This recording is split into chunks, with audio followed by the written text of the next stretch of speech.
Everyone say happy birthday, Emily, right now! It was her birthday this week! Happy birthday. I'm sorry, what was that? I said say happy birthday to Emily. I already did. It was yesterday. I know, but it was this past week, so now I'm having Castranger say it. Oh, wait, are we recording? Yeah! Happy! Oh. Well? Can I say cue the roll call? It's been a while. Fuck!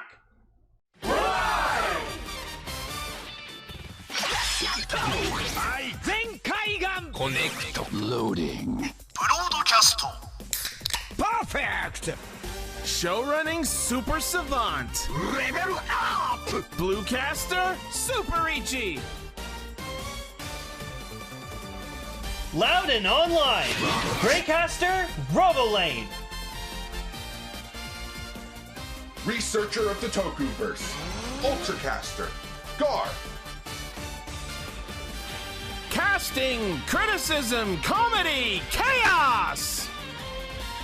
Radio Sentai Castranger. On air. Welcome to Radio Sentai Castranger episode 410. Hi, It's everyone. a shield on thing. Hi everyone, I'm back. I'm sorry. I had a wedding to go to. Wait a minute. If Lane was gone last week, and Emily's gone this week. Her Oh Lane God, I'm Emily. next. You know what's funny? I got home. What funny? I got home from the wedding and it was like 11 o'clock at night or something. And like I go on Discord and I still see you guys are in the thing. I'm like, they're still recording. I'm like, holy shit. You should have popped on. And I was tired. Surprise cameo! Oh my god! I mean, it wouldn't be No my first. surprise! Look at this little nugget of a dinosaur. I think he's a dinosaur. I I'm guess- a Shield dinosaur. on. Yeah, they're dinosaurs. You know what? If there's any joke I will take from Channel Awesome, it'll be Rob's I'm a dinosaur. I'm a dinosaur. All I'm a right. dinosaur. I'm hyper. I can Caster. tell. I'm tired. I've been playing Overwatch 2 and Call of Duty all day. Like no joke, like an hour ago, I had to quickly run and go get drinks. You didn't And I have was to. just so I was so hyperactive, I ran. And I don't know why, but in my head, all I just had was the Zenkaiger preview music stuck in my head. So like as I'm running down the street, all you just hear me think is that's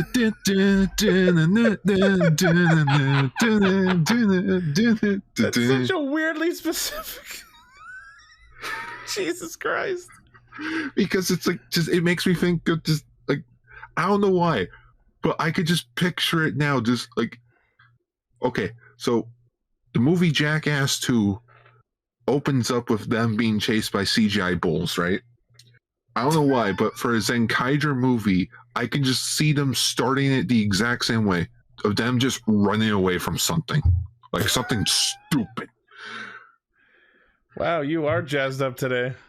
I know, right? It's like if I was super, I got a good job today. I got some treats. I ran. And then we're going to talk about Geats.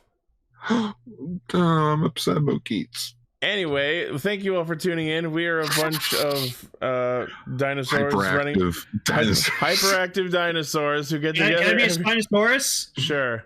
Yeah, it's my favorite dinosaur. Okay. We get together every week to talk about Kamen Rider's Super Sentai and a third thing. What's your favorite dinosaur? Post in the comments below. Very my good. My favorite dinosaur is Dino from the Flintstones. AT's Ooh. favorite is Putotira. I guess. So so this week we're talking about episode 8 of Kamen Rider Geats, even though I accidentally said episode 8 last week, so sorry about that. Oops. Donbrothers episode 34, and our feature topic is episodes 17 and 18 of Samurai Flamenco. You all thought we were going to be talking about Kamen Rider Black Sun, but no. Some very important episodes. Oh boy, was it! That was a fucking eye opener. Oh, and we're not Lane. done. Lane, we're not done. No, I know, but like, if I could cut that last episode, if I could just put up in one thing, What? Excuse me? Yep. Nope. 7. It's not that episode time That's yet. the next one. That's the next one. Yep. But Herpaderps. Herpaderps. You haven't said that in a while. Wow. I haven't said that since the first half of season 8. Anyways, I was going to say something, right? You all thought we were going to talk about Kamen Rider Black Sun episode 1 because it's spooky season. It just came out. Well, you're right, but nope. Instead, we're going to talk about the worst evil, the most spookiest horror of them all: Japanese politics. True. But first, I want to watch Kamen Rider Black Sun, but it's not available. Luckily, we got an ad for that.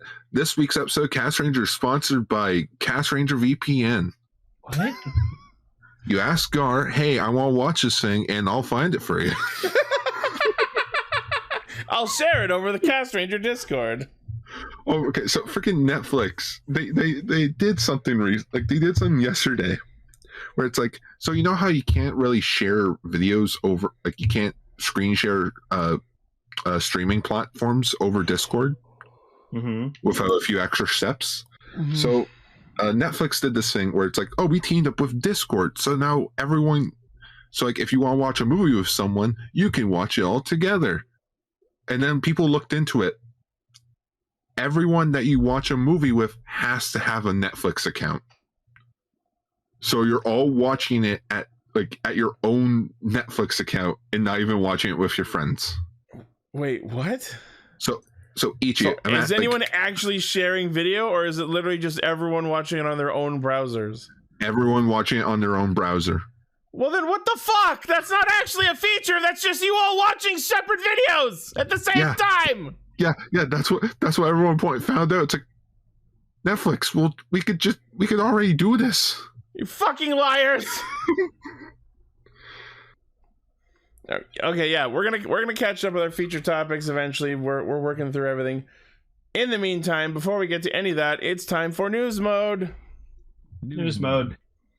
First up on the docket, we have some magazine scans for Kamen Rider Geats. And first up, we have our first set of power-up items in the Fever Slot Raise Buckle. Is this a Kiva reference? It looks like a Hyper Muteki reference with the gold coloring and the fucking stars on it. Magnum Fever. Boost Fever. Yeah, so basically it has a slot machine on it, and it randomly goes between any of the actual main form buckles, namely Magnum, Boost, Zombie, Ninja, Beat, and Monster. And it looks like Geats combines Fever with his actual Magnum and Boost buckles, and it basically is Magnum, and Boost, but it's Fever, Magnum, and Fever Boost. Which means he gets both the top and bottom halves of those forms at the same time, plus a shiny new scarf. I feel like that's a reference to like Super Mario. No, Super Mario World. I was kind of hoping that like it was gonna like whoever's using it, like whatever like their main like extra addition to their suit, it just becomes gold. So like Buffa gets the gold side cape, Naga gets the gold wrist guards, stuff like that. I think it's funny. That's like, all right, we got our first quarter season power up. What are we gonna do? Sorry, man, we ran out of budget. It's just more of the same forms we already have. Yeah, so what if we just put a scarf around it? We shelled out the money for one gold scarf. There, perfect. Also, we spent a lot of money on the different Buffa eyes. So the last raise buckle we need now is Fantasy, right? I think that's the only one we haven't seen out of the ones that have been hacked from the belt. Huh. Fantasy. What's interesting to note about Fever Magnum is he has 2 guns. Yeah, of course he does. I can't wait to see double boost. That's going to be broken. Yeah. Oh, dude, you can fly. I mean, he can already fly with 1 boost. This is just going to be like twice as fast. Just to quote Tony Stark. Oh yeah, I can fly. I feel like if Geats used double boost with a rider kick, It'd basically be the equivalent of when freaking why am I forgetting his? It would be the equivalent of when A Train just ran through fucking Huey's first girlfriend. That's how bad that would be. Exactly. Yeah, I don't know. Oh my god! Just have that scene, but it's Kawa with his sister. Oh and it's no! just Geats and Del Boost. Sorry, man. Oh no! That's awful. Oh, that's awful but funny. Also, I like just to not sidetrack quickly. I like Buffa with the red eyes. Oh yeah, there was a shot of Buffa using the beat buckle because I guess everyone gets a hand on every new power set that shows up in the show. Yo, he's gonna shred with that axe, man. He's gonna play with his horns. All right. Next in this same batch of scans, we see that apparently there's going to be a Jamato rider. We can see there's one scan of Fever Magnum fighting some sort of Jamato that is clearly wearing a Desire driver and a unique Jamato buckle. Wait, sorry, what? I just want to go back to Buffa for a second, just with Beat. It's just he uses it, beats the shit out of a bunch of people, just goes back over to Nago. I've always wanted to do that. Nice. Tosses her back the buckle. That's a reboot joke. Yeah. No, Jamato Rider. You know what I like to think? This might. What if it's like an old player? Could be. I'm That'd be just sick. I'm just excited we're getting a rider like. Yeah. No. Yo, premium Bandai Jamato Desire driver. When? It looks like they have a unique core. It's got kind of look orangey, but with like cracks on it, and then there's a buckle on it with just vines all over it. That's not a cord. That's a freaking champagne. Yeah, that's a cork. Man, The rider ID cork. Is that the pun? I feel like that was a missed opportunity in Gaim, having like a fucking Invis gets their hands on like a Sengoku driver and they become like some kind of cool like corrupted Invis rider. Because the guy wrote good characters and didn't want to play off of cliches. I'm just saying, like that, like in like a V cinema or something, that would have been cool. It's like, oh, the embodiment of Helheim is in this belt. You know what? That sort of makes me think of like a Scrat from Ice Age, like short. Like you just have an Invest walking around. Oh, dude, no. I love that there was a meme for a while where people were saying that like Scrat was like the most powerful creature on Earth because he was able to stop. No, he was able to stop 2 fucking like continents from hitting each other, all over an acorn. Wow. And then there was his final short was him successfully burying an acorn, and then he got it. And yeah, there's everyone's like, yay, Ice Age 1. And then Blue Sky went out of business. Yeah. Thanks, Disney. Hey, they gave us Ice Age. It was a good movie. But move on to one of the bigger things about this magazine scans. And that's the fact that we're getting reskins, or we got confirmation on the reskinned riders. Yeah, so it looks like we're getting a reskin of Ginpen as an owl, so that's exciting. And the name is Kamen Rider Keiro, and the user is an old man named Itetsu Tanba. And then we have Kamen Rider Leta, who is a goat-themed reskin of Mary, and it is a woman named Yukie Yaginuma.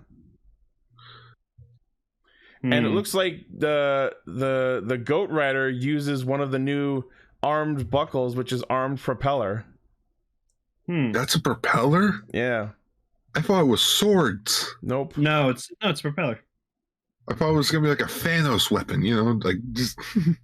And yes, her name is Yagi Numa because Yagi is the word for goat. I don't know if there's a pun in Tanba's name for owl, because I'm pretty sure owl was Fukuro. But yeah, we get an owl rider, so I'm happy. Let's hope this one lasts more than one episode. We'll see. Watch me like a guest cameo, like, hey. I will say, like, good on them for like whatever the next like game we see. Like, they're adding new characters, so that's at least keeping the show fresh. Yeah, this really is just The World Ends With You as Kamen Rider. Yeah. It's the second round of the same game. I just think it's interesting. Of like, how do we save money? Let's just have reskins. No one will question it. In the same batch, we also get some good shots of Nago beat form with using her buckle as intended. There's also a good shot of Punk Jack monster form. Punk Jack will return. Oh yeah, and I'm hearing some people saying that Punk Jack's real name is Win Hareruya. Win Hallelujah? Hallelujah? No, his name is Win Hallelujah. Hallelujah Win? That's kind of the best name I've ever fucking heard. I mean, yeah, no, it's 7. I hear you. Fucking Hallelujah Haptism. And then his secret evil secondary persona, Hallelujah. I kind of hope that's true, and I can't wait to see that actually happen. Watch Punk Jack be the best character. I mean, the fandom loves him already, even though he's done almost nothing. So so we saw Punk Jack Monster. It's cool. I really especially like the blue eyes in the orange helmet. That looks super good. I just don't like the color scheme of Monster. It's different. They're definitely going for like a wacky idea. I'm not opposed to it. It wouldn't be my favorite, but I'm here for it. I want to see more. I can't wait to see what he does with it. Yo, Owl Ninja. Oh my goodness. There's a tiny little photo of Geats using the guitar. Oh yeah? Yeah. No, looks Decker, good with it. Decker, there's nothing wrong with yellow and blue. I just don't like that it's like an orange Kamen Rider with a yellow and blue like motifs like gimmick. It just doesn't match, I don't think. So yeah, I think that's it for this batch of scans. That's it of note anyway. Moving on to our next story, we have official release information for the Monster Buckle, funnily enough. It's cute. He's a little monster. He looks like a bear. I watched the video of it on Bandai's channel. Like, when you put it in standby mode, its eyes are closed, and then you, like, bonk him on the head / push the hat in, and when that activates the form, and it opens his eyes. Oh my goodness, it's adorable. And then you do it again for the Hisatsu, and it's got a unique standby chime that no other fucking buckle has. And it's him snoring. It's kind adorable. of amazing. Yeah, it's adorable. I'm still on the fence whether I want to get it or not. You know what this is? I'm speaking as someone who's played a lot of RPGs. Every now and then you have a game that has like parody shit in it, like joke weapons and joke armor. Punk Jack is the parody rider. Yeah, he is the parody skin, the parody character, and I love it. Yeah, like Gar's right. That is a hat. It's like a sideways baseball cap. Yeah, that's adorable. It's like a little gremlin. And then it comes with the Punk Jack core ID. Yep. So fuck Tycoon, I guess. Yeah, I still don't know why that's not a thing. It's so stupid. So yes, they're gonna wait until Tycoon gets like a secondary power up. That could be it, but I don't know why they would wait. No, I'm still waiting because they're gonna do a premium Bandai set of fucking Shiroi, freaking Japan, Mary, Ginpen, and just Tycoon. the losers pack. Yeah, the losers. Exactly. That's exactly what it's gonna be called. Yep. The retireds. Oh, the retirees. So yes, if you want the Punk Jack core ID and Monster Buckle, the set is 2530 yen, releasing October 29th. That's now. Well, oh my god. By the time this episode comes out. All right, moving along. There wasn't an article about this on my usual news site, but I saw that Tokulectables put up the listing for the Beat Buckle. I kind of love it. I was hoping you would. I was like, you're getting into fucking piano. I'm learning to play the piano. It's mostly blue. And what's really interesting about this buckle in particular, it has sounds outside of the driver. The first buckle with its own electronics. You can play the piano and spin the disc and it plays music. That's awesome. I kind of want it. Okay, so... And you know what this means, Ichi? If you like fantasy, then there's your two buckles, fantasy and beat. Yes. Which means this is basically back to you liking Kamen Rider Brave. Yeah, it's Kamen Rider Brave again. He had beat and fantasy forms. Exactly. God damn it! If fantasy is a Nago form, I'm gonna be upset. I hope it isn't. I hope it's the owl guys. Oh, I just want to see Ichi in isekai anime now. Oh, Ichi would be so good in an isekai. But it would be like an Overlord type of anime where like he just annihilates It would be a everything. power fantasy. You just get isekai'd into FF14. Oh my god. You are Sir Knight Alexander. No, we can't call it that because of copyright. Destination Final. Wait, no, I got it. Ichi, Blue Boy of Light, Final Fantasy 14. Fun. On a related note, my Static and I in FF14, we cleared Pandemonium First Circle Savage this week. So hooray! I'm officially a Savage Raider. You're Savage Raider and a mentor? Wow. Yeah, I'm doing content these days I swore I would never do mere months ago. You're growing up. I'm so proud of you. Yeah. I caught a Giratina in Pokemon Go. Nice. Yeah. And that honestly, like, you think that would look so protruding on the belt, but it really doesn't. It looks good. It looks good, and I actually love the like design on the part that goes over where the lights are, because the sound wave like equalizers. Those look really fucking good. Ichi, you should just get two beat buckles and put them on either side of the belt. Oh, actually, that might not be a bad idea. Someone shop that right now. Two beat buckles. I want to see that. That would look so good. Double beat. Double beat. Yeah. Beat. Double beat. Beat, beat, boop. Beat and Operation beat. Double beat. Just play the piano on both sides. Yo, these beats are sick. But yeah, so it looks like the price for and of course, just like the monster buckle, the beat buckle comes with Nago's core. Yep. Which I hate to say it because it's probably because she's not going to get another power up after this. I don't know. I wouldn't say that. Too early to tell. They've been doing female riders well in the Reiwa era. I'll say that. We need the your ass buckle to get beat your ass. No, I love 7, the Saber race buckle, so we can get beat Saber. Yeah. There you go. Yeah. So yeah, it looks like the price for this one is $43 US, at least on Tokollectibles. I will consider it. There you go. Next on Tokollectibles, very related, is the weapon for the beat buckle, the Beat Axe. And of course they called it the Beat Axe because it's a guitar. Yep. And not only that, it's a Guitar Hero guitar because it's got that little lever where you would play it on a normal guitar. Oh, it was fun. You know what's funny? I was thinking about this today because I was watching, in my recommended, there was like a best of 12th Doctor from Doctor Who, like compilation. And there's just a scene where he shows up to fight this knight in medieval times. He shows up on a tank playing an electric guitar. And he's like, and the knight's just complaining. And I'm like, wait, I thought you said you were gonna fight with an axe. I am fighting with an axe. You bastard. I love that one of the promotional images for the Beat Axe shows off the 2 different ways you can hold it as if it is a gimmick of the product. Hold it like a guitar or hold it like an axe. 2 modes of play. Wonder if you could actually like make music from it. Where is it? There it is. I don't know if you can actually make music from it, but apparently it has different elemental themed abilities. Funk Blizzard, Rock Fire, and Metal Thunder. Rock Fire!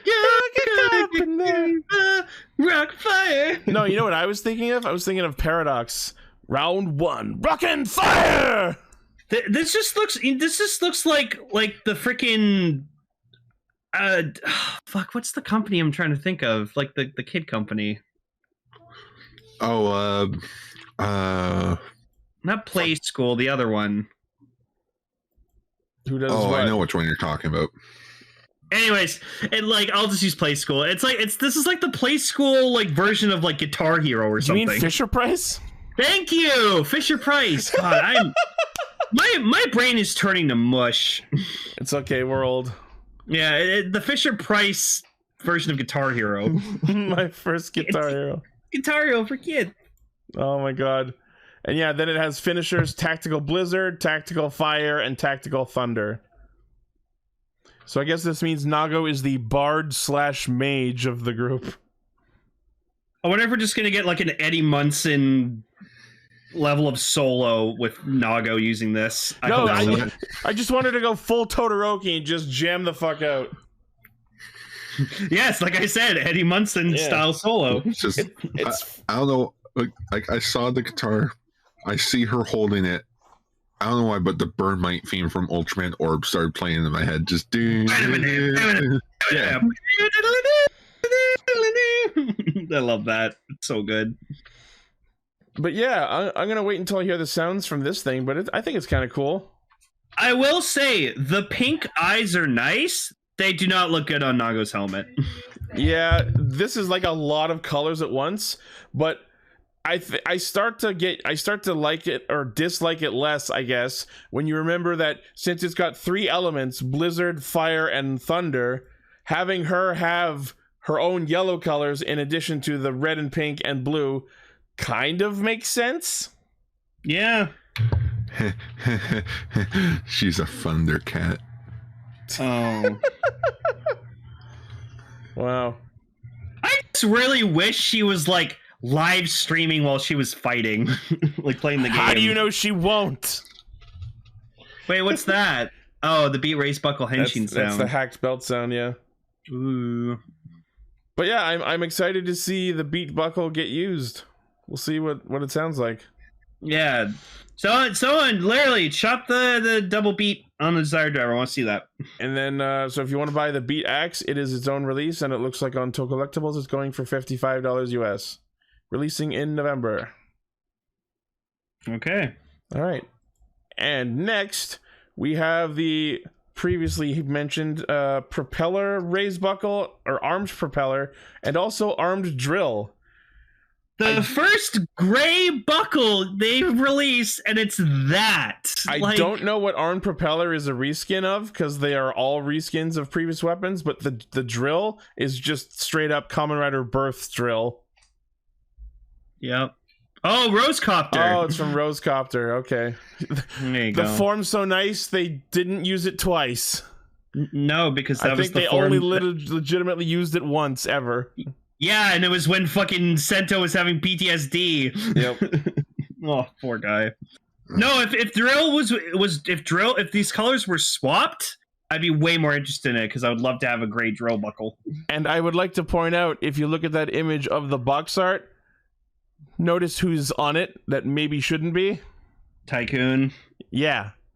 This is reason number one. Oh! This is Thank you, Decker. Look at that. There's double beat. That's pretty cool. That looks so good. So a lot of people are basing the thought that Tycoon will come back, in addition to some other rumors that are talked about, but also on the fact that he's on this box, even though he has not yet used drill, so he'll probably come back. Well, I mean, isn't he the secondary rider? Yes. But he got eliminated and is no longer qualified to be a rider. Hey, you know who else? You know who else got eliminated from a game? Laser. They'll find a way. Yeah, they're probably. It's like they can no longer be a Kamen Rider in this game. I hope. So if you want the drill and propeller raised buckle set, it's on Tokollectibles for $26 US, releasing also in November. All right, moving along. So we previously got hints about the upcoming SH Figure Arts Shin Kamen Rider, and now we have the full image set. And man, does that jacket look kind of goofy on it. I want to put it next to my Marvel Legends Ben Grimm. I mean, he also came with a trench coat. I mean, okay. It's probably really hard to make a trench coat that small. You gotta give them credit. It's not bad. They did their best. They probably, what they probably wanted to do, which probably would have looked bad, was to actually have the jacket molded onto him. Exactly. But then they're like, that looks stupid. This looks like something you'd see in Robot Chicken. Well, yeah, that's what you guys said last time. I like what Gar said though. Is the reason he's wearing the coat is because he can't take the suit off. Like that is his body. I'm sure we said this before, but it also just reminds me of Raphael from Ninja Turtles just in his fucking trench coat. Where did they come up with this stuff? What I really like though is the added detail that in the back of the helmet you can see his hair poking out. Oh yeah. That's Actually, cool. Actually, Lane, that's sort of an homage to how when the series first started, you could see Takeshi Hongo's hair sticking out from the helmet. Yeah, that's why I'm glad. By design. That's why I'm glad the Shin Kamen Rider suit looks like this, because I like the original design of his suit better. Yeah, of course you can take the jacket off if you want, as you can see in some of these images. I wouldn't want to do that. Also, I don't like that the scarf's like right center in his fucking chest. I hate that. Well, there's other images showing that you can move that too. No, I know, good, but like other than that, stupid looking that way. It looks so good. I think it looks fine. Not the worst Ichigo suit. I just don't like that his gloves and boots don't match his chest. That bugs me. Again, I see what you mean. It's how Anno wants to be like precise about this. Yeah. I know he does.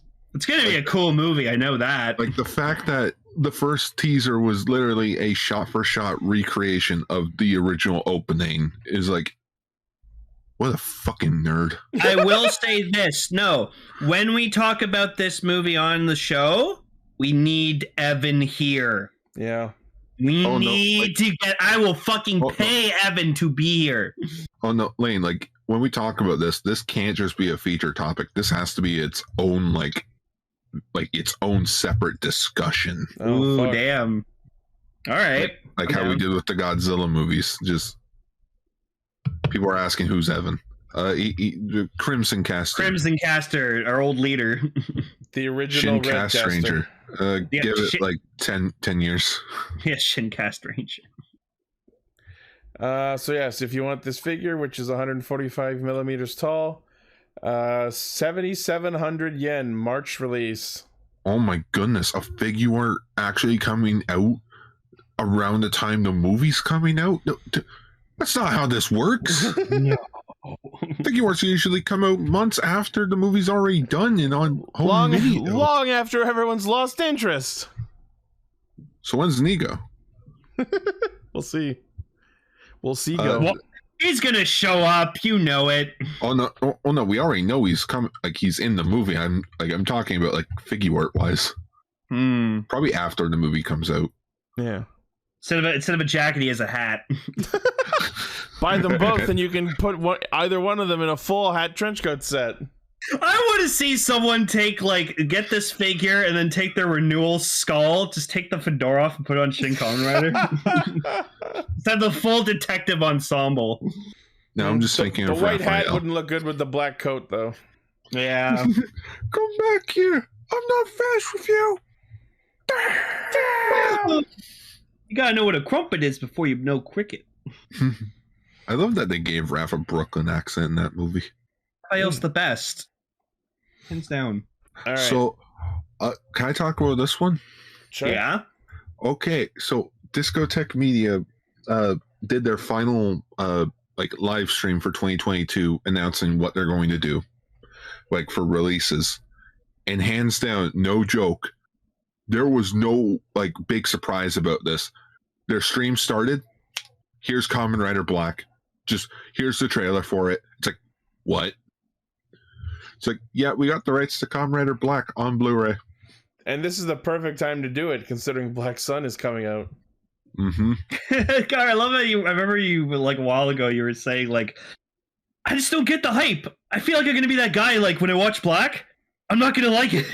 Yeah, which that could still be true, but it's just the fact of oh shit. I don't like that cover. That cover's awful. Yeah, I'll admit it feels a little clip arty. I don't like that the logo's off to I'll give it that. I'll give it this. They know how to do a friggin' English title cover, unlike the Kuga did. Oh, yeah. Kuga, it's all silver. It looks nothing like the logo. Though we could do it with 01 and we can do it with Kamen Rider Black. but we can't do it for. Come on, guys, get your head out of your ass. Come on. People are happy that it's not just Black and Shadow Moon. They also included whoever the hell that guy is. Ah, yes, the most memorable of villains. Him. Oh, and then if you look really closely at the bottom right corner, you can see Shadow Moon and Black kind of duking it out. Yeah. So this set will include every episode of Kamen Rider Black, and this is why I love Discotheque. They got the two specials, the one that came out before the show and the one that came after the show, and they interview with the cast, because it's like it's what came on the Japanese Blu-rays that they got the rights to. I love So the it's word. like, I love the wording copious extras.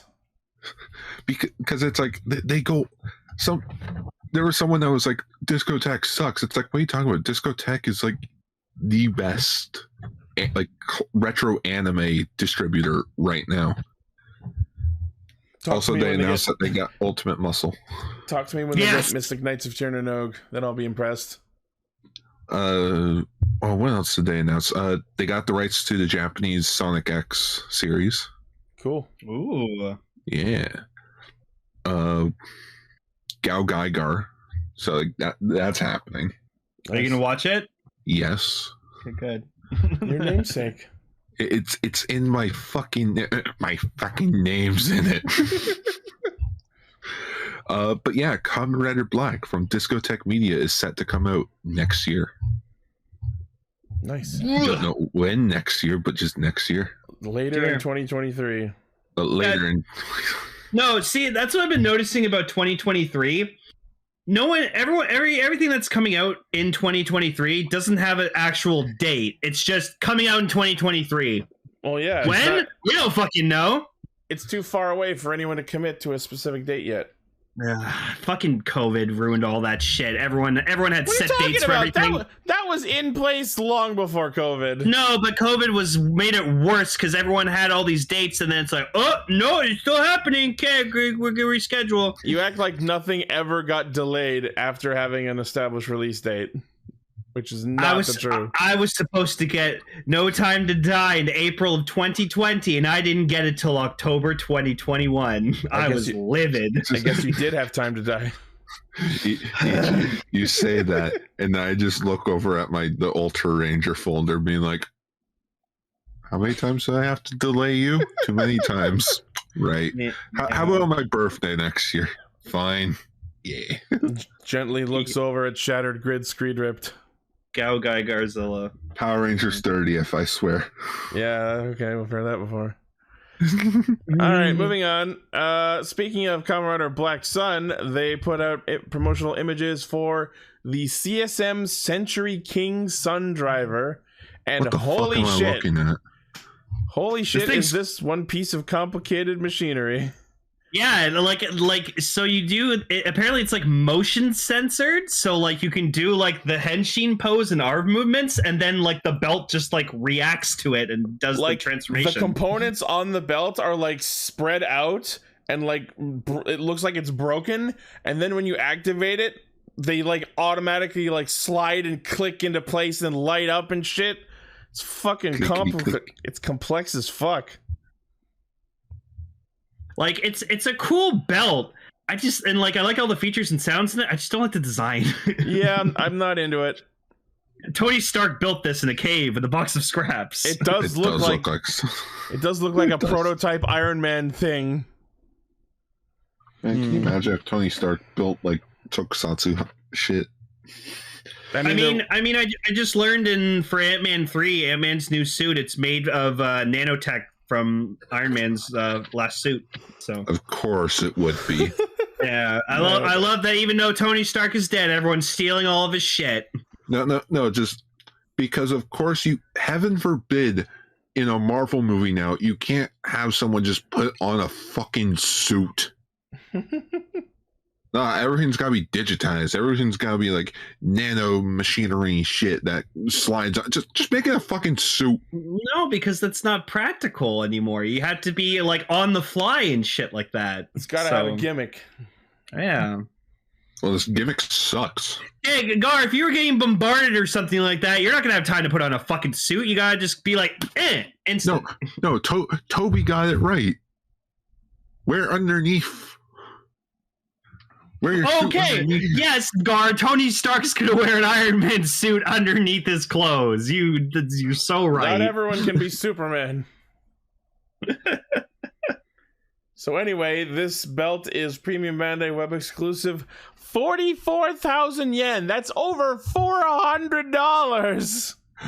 Nanomachine, son. Nope. Releasing in March. I mean, if you're a huge Black Sun fan, it's okay. Keizo's gonna get it. He's gonna review it. He gets everything. I've already seen Keizo videos of works it for working. Bandai. No, yeah, that's me and Gar's theory is that Keizo works for Bandai. Maybe he just lives right next to like their He lives right next to their headquarters. Yeah. He just He's lives like right next to the factory where they make the toys. Keizo's just the janitor. Wait, no. Keizo's the president of Bandai Japan. Oh my god. It would explain all the videos. It's just a side hobby he does. If the Castranger channel disappears after this episode, you know why. Yo, documentary, Keizo, to find the real man within. We're tugging on a string here that we shouldn't. We're going to we're here in me and Gar are here in Japan to find out the true identity of Keizo. Oh god. Wait, we're in Japan? Dude, I thought we were just in Toronto. Well, you're not. Well, I know I'm not. All right, so yeah, that's a thing. Yay. Next on the Black Sun merch train, the SH Figure Arts of Kamen Rider Shadow Moon. It's a remake of Black Sun.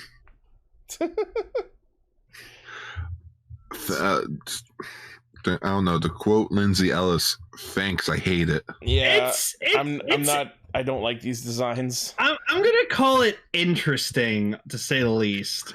Like, This thing looks like a Soul Calibur villain. Okay, decent.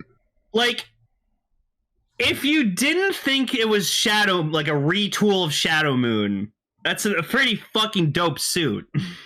It definitely gives me Amazon vibes. It looks like a one-off movie villain rider, which I guess it kind of is in a way. Yeah, From a certain point of view. certain point of view. But like, I'm not a fan of this like jagged, wild, organic design. I'll say it the way Ichi does. I don't hate it. Valid. It's just, Like, I'm if so you like used to it, the I iconic, like, For those who design like of it, I Shadow Moon. get why you like it. I understand. It's just not my aesthetic. I did see a shot because like the people have been posting like Black Sun clips, Yeah. and I saw a shot of like one of like the kaijus that they fight, and it's just like, I guess he like has his monster face off, and it's just like the human face coming out of the suit, and I Oh. just couldn't help but fucking giggle. It looked Oh, so no. silly. I was like, oh no. Also, biggest fail for this suit, the fucking things on the back of his legs. He doesn't have them. the feelers. Yeah, whatever the fuck you call like them. the That went like Spurs. clickety clacked every time Yeah. he walked. That was super cool. That was Oh, what yeah. made Shadow Moon unique and awesome, and they took them away. the fact that Shadow Moon was so cool, they did it to Perfect Cell too. Yeah. Every time he walks, he had that. Yep. Man, like Decade All Riders versus Die Shocker was just a fucking amazing movie. Yeah. No, man.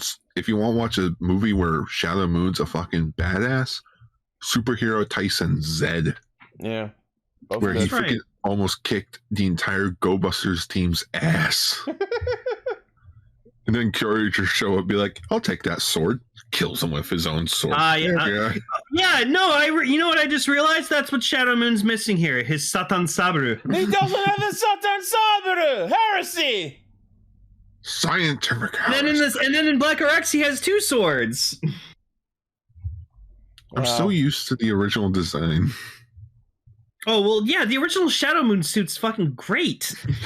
The fact that it also showed up in Saban's Mask Rider for one episode is just hilarious. Yeah. Oh, I still love the fact that they used Zeto footage. If you looked at this suit not knowing what it was, the only tiny possible hint of this being Shadow Moon is the tiny little green lines on the helmet that you could barely see.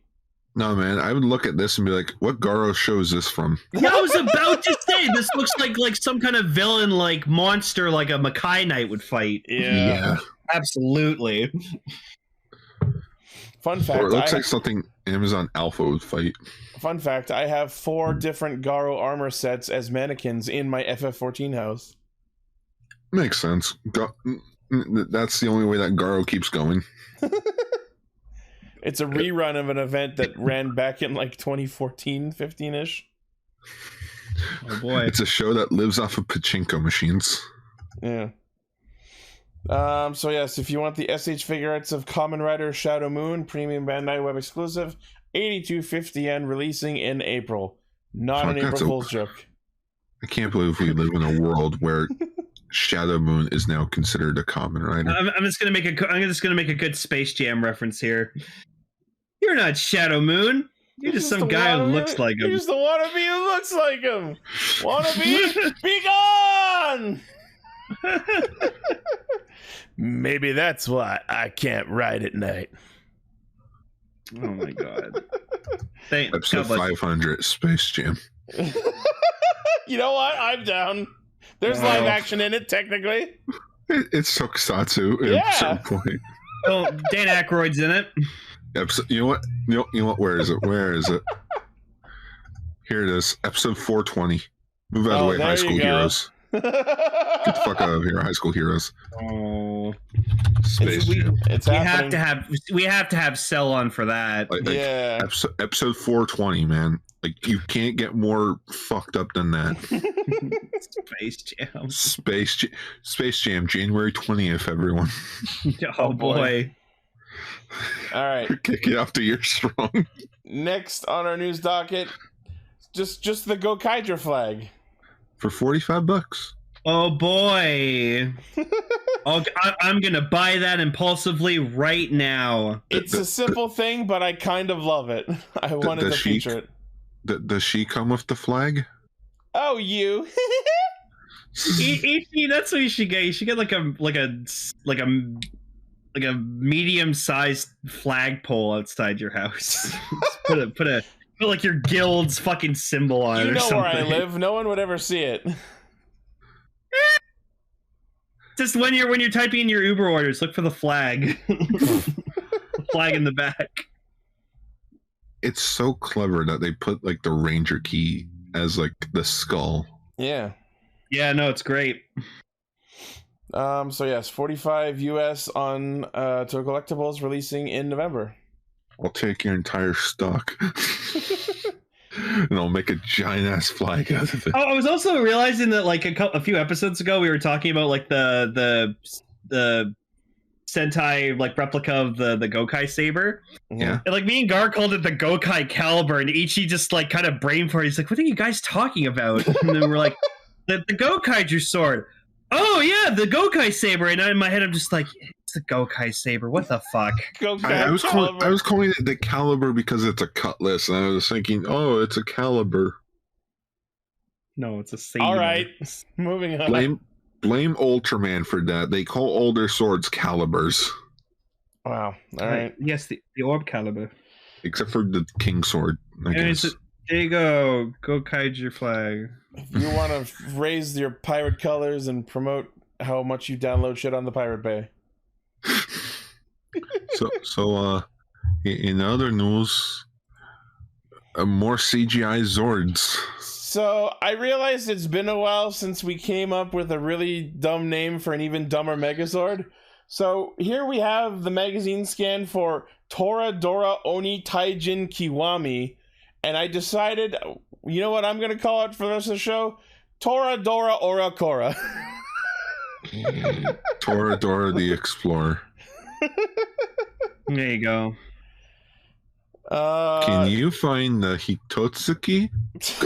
Very good. Very good. That's me with these magazine scans. Can you find the new Hitotsuki? Click, there it is. So yeah, this apparently is... we're getting the Gogo 5 one. This is Toradora Oni Taijin combined with the Omikoshi Phoenix. So it's basically their Ultra Zord, I guess. It's like their final combination Zord. Yeah. Toradora Oni Taijin Kiwami. Oh, I see him turning it Don Momotaro turning into Tokyo Ichigo. That just That's happening next episode. And I'm like, yeah, fucking Tokyo Ichigo. Also, Zuo Eagle, apparently. Both of them wearing the Goldon armor. Okay, two other badass reds. Yeah, makes sense. I like how it took this long for them to remember, oh yeah, we should be like using the Sentai gears. We haven't done that since they all turned into 5-man. Said, fuck you, Jiro. We're the 5-man, not the 6-man. Yeah, we're getting QQ in the. I just in imagine the following fucking shot from Simpsons where they're like won't allow Homer into the treehouse. It's like, no, we're the 5-man. No, We're no allowed Homer. We're allowed to have 5. No Homers. Yeah. And then something about we're getting an actual crane design for the bestial. Yeah, we're gonna see Miho's so true lazy. crane Juto form, I guess, It's so fucking lazy. It's just the base suit, and then instead with of a tall head. Yeah, with a tall head. That's all it is. Guys aren't even trying. Come on, Yeah. get your shit together. Yeah. Oh, and Tsubasa becomes one too. Tsubasa becomes one of the lion cat Juto, I guess. Oh yeah, in the preview it showcased that for next week. Man's is desperate to get his girl back. He'll be he'll even turn himself into a copy. What if he's always been a copy and this isn't the Tsubasa we've been following This the show entire is show. already so far deep down several rabbit holes. Let's not even entertain that idea. I have lots to say about this week's episode, but we'll get to that shortly. Next, in Power Rangers news, we got some shots from the set confirming a few extra additional returning Rangers. Where? Wait, what? So in addition to There it is. we already had David Yost, Emmanuel Jones, we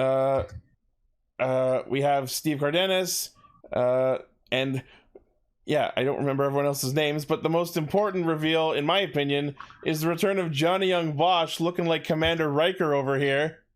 Hate you with the news article. You accidentally put the Geats fever slot again. Oh, sorry.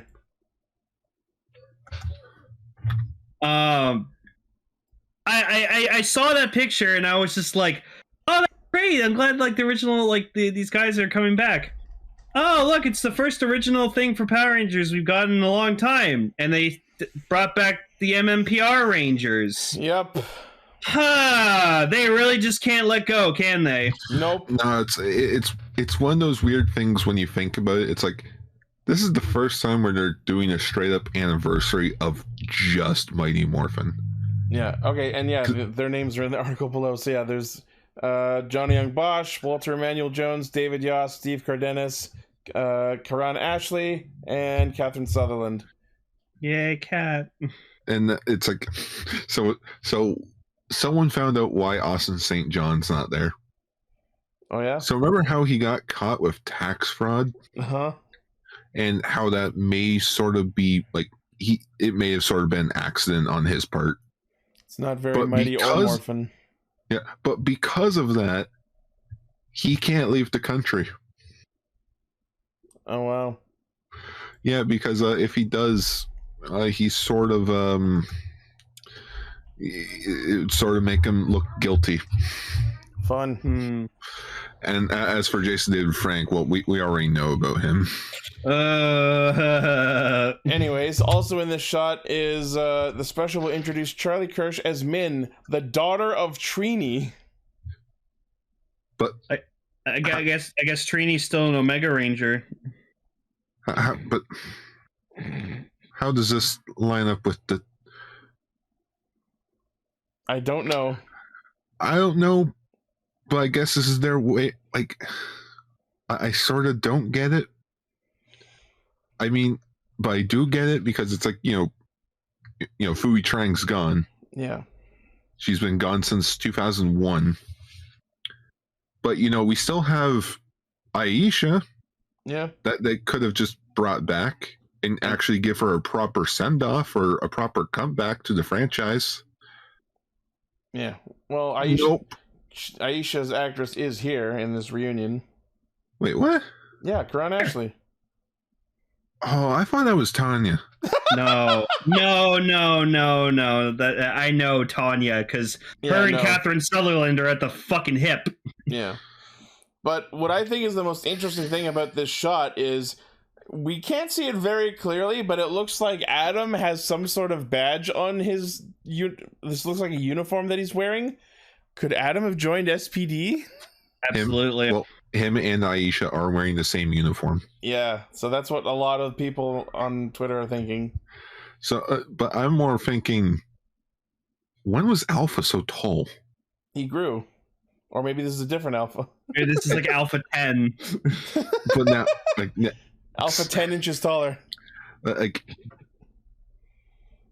would have preferred the Alpha 6 design. Don't know. But no, we went with the retro Alpha design, but now I'm just afraid. Because, we're in New Zealand, we can't get the original cast members back. If he walks up and goes, yo, yo, yo, I'm shutting it off. Watch them not even try. Now. Watch it now. They're not even going to try with, okay, how does Alpha sound? I don't know. Just do whatever you want. Hey, everyone, it's not like we have Alpha. It's not like we have all these episodes we can pull up on demand and watch. Or, get Alpha's original voice actor. They're still around. No, it's contract, so Lane, we're in New Zealand. We can't get them. Oh, this is interesting. Decker not even for voice work? Not even for voice work, unfortunately, because bullshit. Different unions. Decker posted, apparently there was a Facebook comment thread calling out the SPD badge, and apparently Johnny Young Bosch replied to it saying SPA. I think he's just joking. Space Patrol Alpha? Why does he look like Riker? Maybe that's why Alpha's here. He's the mascot of Space Patrol Alpha. I just want, give me a plot synopsis. Or I do not want Clancy Brown's voice coming out of Alpha. Thank you. No, here's the thing. Let's remember what this is. This is a 30th anniversary special, and it's going to be complete nostalgia bait. They'd be remiss to do anything but the original Alpha 5 voice. I mean, go look back at Once a Ranger and listen to that Alpha voice. I want Alpha 5 to be voiced by Rocco. I'm Alpha! I'm going to be a Power Ranger, even if I have to kill Zordon. You don't have to kill Zordon, Alpha. Oh, we'll see about that. But the Red Space Ranger killed Zordon. Oh my god! Yeah, now you're picturing it, just Rocco. But you know who's missing? The greatest stars of Power Rangers. Jason Narvi and Paul Schreier. He just has an ID badge that says, I am Power Ranger, so morphing is yes. Rangers, Rangers, Rangers, morphin' in your face. Rangers, Rangers, Rangers. It's morphin' time. I'm Alpha, yeah. I got my Ranger goggles on. I bet I look good. Oh, great Zordon. What should I do? Oh. Guys, we're missing the biggest joke. There's a chamber in the power chamber. In the basement. In the basement. There's a great power in the basement. Oh my fucking god. Undergrads, thank you. You know what the thumbnail has to be now. Yeah, no. Does it have to be Rocco? Yep. Now that's an Alpha's Magical Christmas I would watch. I'm so glad I showed that to you guys. Oh. You guys were just like, what the fuck am I watching? Triggered thing I've ever watched in my life. Oh my god. All right, next. Kidnap kids. In Power Rangers news, also, we got more concept art, I guess you could call it, of the upcoming Power Rangers Cosmic Fury suits, and they're fucking awful. I wouldn't say they're awful. I would say they're too bland. They're blander than the Tokuger suits, and that's an accomplishment. No, you know what it is, guys? It's not that they're bland looking. They just don't look like Power Ranger suits. They look like they came out of a no-budget 80s sci-fi show that lasted 6 episodes before being canceled. Power Rangers is a low-budget 90s show. No, but you know what I'm talking about. I know. Like I just don't like that it's the iconic like Mighty Morphin lightning bolt on the belt buckle. They put the lightning bolt on their belt! Jesus Christ! Okay, it's the Power Rangers logo. It's a lightning bolt. Why not do the Dino Fury one? Because it's the Dino Fury Rangers. No, because that's what the helmets are for. But Mighty Morphin. Yeah, that's what I'm taking from it. Like they're not bad looking suits. They just don't look like Power Ranger suits. I mean, we talked about these before last time these scans came up, but yeah, my opinion hasn't really changed much. I don't. Yeah, like them. them. You said, I didn't think there'd be like such the thing as too blue, but you're like, they found a way to make something too blue, and I hate that exists. Maybe they'll look better in person. See, if I see something that's too gray, I'm just going to be like, no, that's perfect. I think you said when we were talking about this on Facebook, what they should have done is kept the like drill lightning bolty kind of design that was on the Ryu soldier suits. And I followed that up with they should have done that, but then also put like a galaxy pattern over that. That would have looked good. To make it more like, cosmic powers. Because they're in space. In space. On spots. Dude, where's Andros in the 30th anniversary, man? Come on, he's the original Space Ranger. Right? Your helmet does that whoosh thing. Whoosh. Well, I mean, yeah, we had the Alien Rangers, but Andros was like the first proper, like, main alien ranger.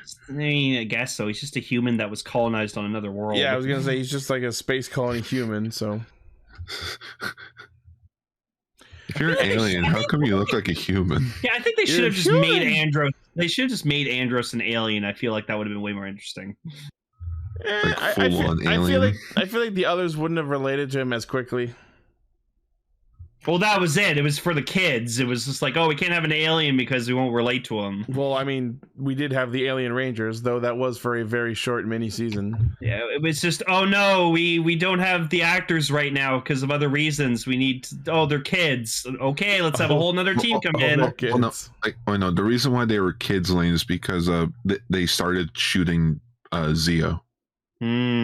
So, like, Alien Rangers was sort of like the filler gap season. Also, they probably just had the rights to Kaku Ranger footage. They just didn't know what the fuck to do with it. Well, hey, we bought the series to use it. Might as well use it up. Yeah, I still feel like they could have used it with the Ninjetti stuff. It would have been awesome. Speaking of Kaku Ranger, it's Ninja Man. Yeah, we're getting a Shoto Super Ninja Man. Now, unfortunately, he doesn't turn into Samurai Man. Is that what the other one's called? I think it is, or Shogun Man. But I am okay with this. Oh, look at him in that screenshot, like that picture of him with the other Kaku Rangers. That's great. Like I love it. It's like, okay, he can't change forms, so let's make him the best damn looking ranger we can. Oh, they had a lot of screenshots, a lot of pictures of it. Like, Ninja Man's a great design. Man, where's look, it's fucking what's his face? It's Sheriff Skyfire. There's a picture of him with the Gokaigers. That's right. He looks a bit smaller there, I'll admit. He should be at least like 2 inches taller than them. Comes with a lot of accessories too. Yeah. Oh yeah, he comes with a sword. His bottle. the bottle that he was sealed away in. Go away! I don't want to talk to you. But we're the Power Rangers. I don't care. I can't believe they made that his voice in the fucking show. I feel like they just looked at that thing and they pulled a Castranger where one guy just started making fun of it, and it's like, no, that's gotta and it just be caught it. on. Yeah, it just caught on. I love that shot of him just relaxing. No, and you know what it was? Because like Ninja Man has such a fucking unique voice. They probably heard that voice and they're like, "Hey, we need to find something that's similar, something equally goofy." Or I'm probably thinking, what if they did the voice before they even saw what the suit was? I don't know. No. And that was like, ah, damn it. Oh no, when he's sideways, it's a Z. He secretly works for Lord Zed. Oh. All right. Oh, that's cool.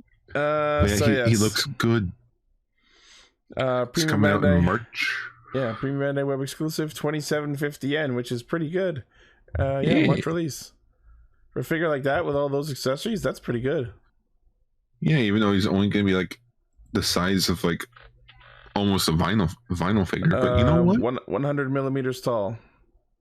I am okay with this. And no stickers. All of his coloring is either molded or painted. Thank you. All right. Next is our last news story, which I held to the end because I know Lane's very excited about it. So they announced the Lightning Collection Blue Centurion figure. And Lane, I'm not going to lie, this is probably the best Lightning Collection figure we've gotten since the first wave. It's perfect. It's absolutely perfect. Like number one, it's a deluxe figure. Yeah. So there's more paint put into it. It does look very ornate. And what I'm happy about is that the chest piece is fine. It looks good. There's no stupid hole in it to put like a fucking effect part. Yeah. I feel like they're going to fix that with like a turbo version of the Phantom Ranger. Also, if you think about this, guys, it's technically the first official Power Rangers Turbo product we've gotten from Hasbro. Yep. I suppose. It says Turbo Blue Centurion, not in space, because they did that for the Phantom Ranger. It said in space Phantom Ranger. It's bullshit. Yep. But yeah, he comes with his badge in baton mode, in badge mode, blaster mode. He even comes with his fucking whistle. Wow. I just want to know, is the back of him painted? I'd like to think it would be. Because, of course, there are, of course, no pictures of his backside, but the guy that did mold the figure, he said this is a 100% like original like mold. Yeah. Like we saw the back of it, and it's like he has the vents on his back. It's like, okay, they made sure that this was done. How come it's like for like the last few figures they've been half-assing it, but for Blue fucking Centurion, no, I guess there was just someone within their staff that likes him as much as Lane does. Like Gar, they went all out. Gar, when you sent me this, like I was in the middle of work, but remember how excited I got when you told me about the Deno platform figure art? Yes, that same level of excitement for me. I was gonna say, I'm surprised you're not screaming. Oh, well, because A, it's late, B, Kelly's asleep, so. But no, as soon as like everyone left the kitchen, when I was the only one left, I lost it. I was just like, oh my god, Jesus Christ. But yeah, no, so this is already available to pre-order on Hasbro Pulse, which I already fucking did because I don't care. I didn't fucking dollars. Oh no, it came to like 85 Canadian with shipping. Oh and everything, my god. So. The article looking at says they're priced at $33.99. Well, American. Oh yeah, it's plus American shipping and whatever. Yeah, so I do not care. This is the figure I've been waiting for in the Lightning Collection. I have it. Nothing matters to me anymore. As for the other figure announced in the article. Yeah, also in space Silver Ranger. Yeah, which shockingly enough isn't just a re-release. It comes with his bike. Yeah, it comes with his bike, which I could have sworn was just a Mega Ranger figure. I thought he had a different bike in space. I don't remember. But no, they actually fixed the silver on the in space on this version of Zane. Oh, did they? Yeah, it's It more does look show silver. accurate. Oh, okay. Where the first release was more of like a glossy silver. This is more of like how it looked in the show. Okay. Also, it's a new head sculpt for Zane that actually looks like Zane. Yeah. You know, I'm still happy with my Silver Ranger figure I have, because like I went to GameStop, I saw it, and I was like, "That's not supposed to be out like at all." I'm getting it. Guard, do you want one? Yeah, okay. I still have mine. I know. I still need to get that Red Galaxy Psycho Red 2-pack just to get one accessory. Thanks, Hasbro. I still want to get the blue SPD figure because I want Sky. I don't get it. How you fuck up on the same SPD morpher on each figure when you got it right the first time? That doesn't make sense. Do you see what I mean by this? It's like you guys finally make a good Lightning Collection figure. Why can't have the rest of them look like this? Consistency is the game, people. The only thing I'm sad that this like light blue Centurion figure is missing, the evil sweater. I mean, you know what? I could probably get someone to make that. You mean the jacket? Yeah, the evil jacket. The evil plaid jacket? Just buy the SH Figure Arts Shin Kamen Rider Ichigo and take his jacket. I mean, that would look pretty cool. On a fucking robot police officer? Kind of. Yeah. See, like, I love that, like, in the past few years, I've gotten, like, everything I've wanted toy-wise. I've gotten Build Hazard figure art. I got Metal Build. I got the tank bottles. I got the Deno Platform figure art. Like, oh. I'm glad you're happy. Now, where's Laser X? Yeah, no, I'm gonna start a GoFundMe to give to Tomish Nation. Here's money we raised. Go make Laser X. Lane's getting everything he could ever want, and I'm sitting here. Actually, you know what? I'll give it to Tomish Nations to make only one official Laser X figure art, and that's only given to you. And then you can feel so special that you have the only one Laser X figure art in existence. Exactly. But anyways, Hasbro, thank you. Thank you for hearing my pleas. You've made probably the greatest Power Rangers thing ever conceived.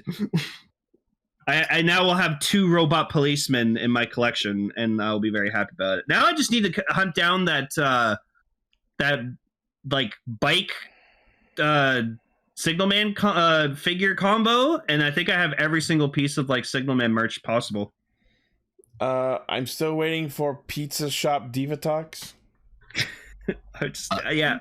They need to make that pizza monster, and the packaging has to be the microwave that he's in. Oh my god, I would fucking buy that. No question. If they don't, that's a waste. Oh, we're trying to be environmentally friendly. To make the packaging, like a little playset diorama thing. Then no, the best part is if I got that, the pizza monster with his microwave, we could pair it up with Lane's blue Centurion and recreate the famous scene. The evil pizzas were no match for a simple stoplight. That's right. So after the Rangers were baked into a giant pizza, I'll be right back. We need a Lightning Collection figure of Elgar. You want to hear something funny about that episode? I don't remember why, but that episode aired where it ended with them being like baked in the pizza. Or no, I'm thinking of a different episode. I'm thinking of the one where they were turned into bugs, where like it ended with them still turned into it, and I didn't see the follow-up episode for a long time. So yeah, that was a different episode. Sorry. So you just thought that they were bugs forever. They became the Beetleborgs. Yeah. Bug back. And yeah, that's the news. There's no more news. That's Yay. it. Unless you want to talk about this Evangelion belt that people are talking about? Nah, it's one of those like custom like fan project things, like the phone belt. Anyways, let's deets into Geats. That's Geats. It's deets into these Geats.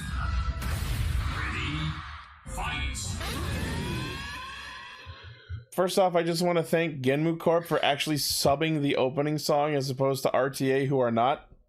Yeah, this is why I give you guys the Gen Corp. I feel like they're the most superior fan subs out there. Now, if only they were consistent with their releases.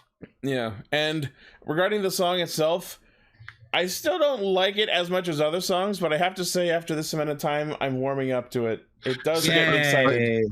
Like, I also have to agree on that. It's starting to like feel like a decent song. It's exactly the same way I felt about Kamen Rider Build's opening. It doesn't fit the show specifically, but it's a good song. I just love hearing like, I've got to go the next round. I think the line is, come on, got to go the next round. Oh, I hear I've got to go the next round. I gotta go pee. Oh, okay. Okay, I think we can all agree best shot in the whole episode is Neon practicing her kick and nailing Michinaga in the fucking head. Someone turned that into the Ryuki meme. I like the lounge man just goes, please don't. We have a practice room for this, and he's right. I don't know why she's doing this here. We lost the filming location for that scene. So you gotta do it in the main lobby. I gotta say, this episode's up there, like, alongside the previous episode and this episode. The visual effects have, like, stayed consistent. Yeah. And they're good. And they're really like, good. Really good. This boss was actually terrifying to watch. Also, did I not fucking call it with Keiwa and Sarah's parents?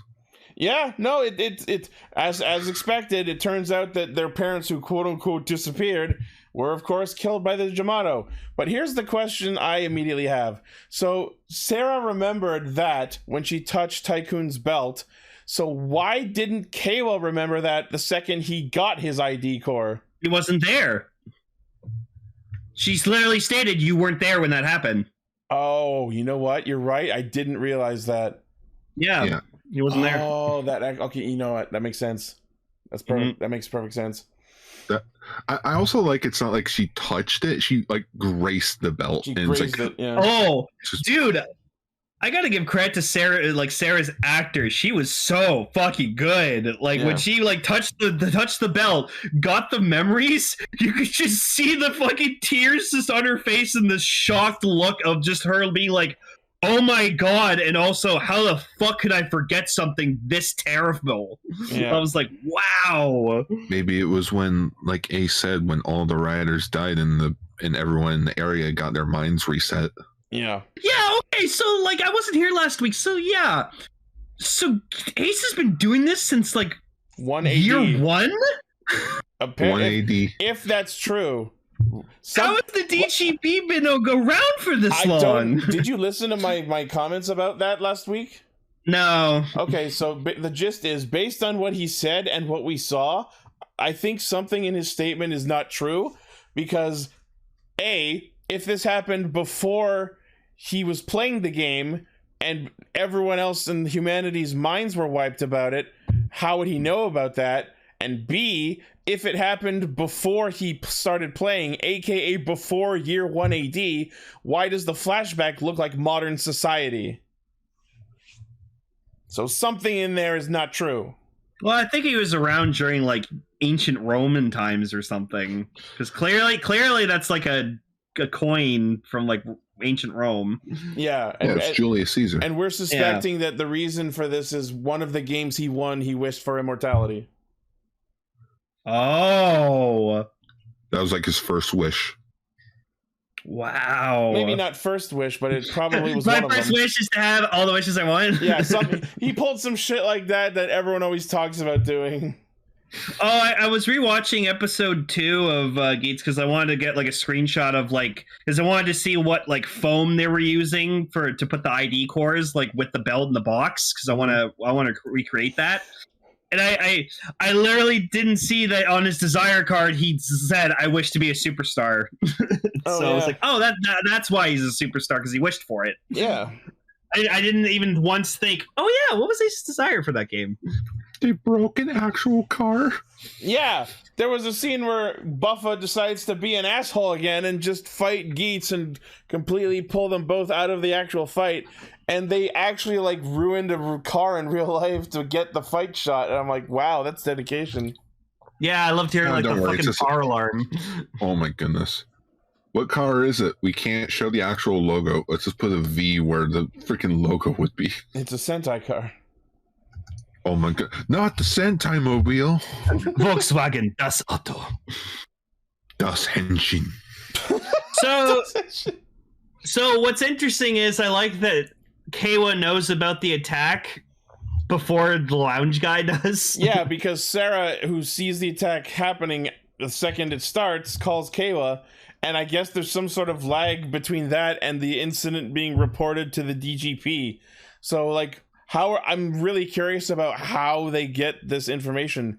I assume that the same staff that Punk Jack works for is probably just out there keeping an eye on the public. Again, I am waiting for that episode when we just get a huge plot drop explaining everything, and then I'm going to go back and watch all the previous episodes and be like, oh, that's why. Oh. Did you guys watch Shinkanger? Yeah. Yes.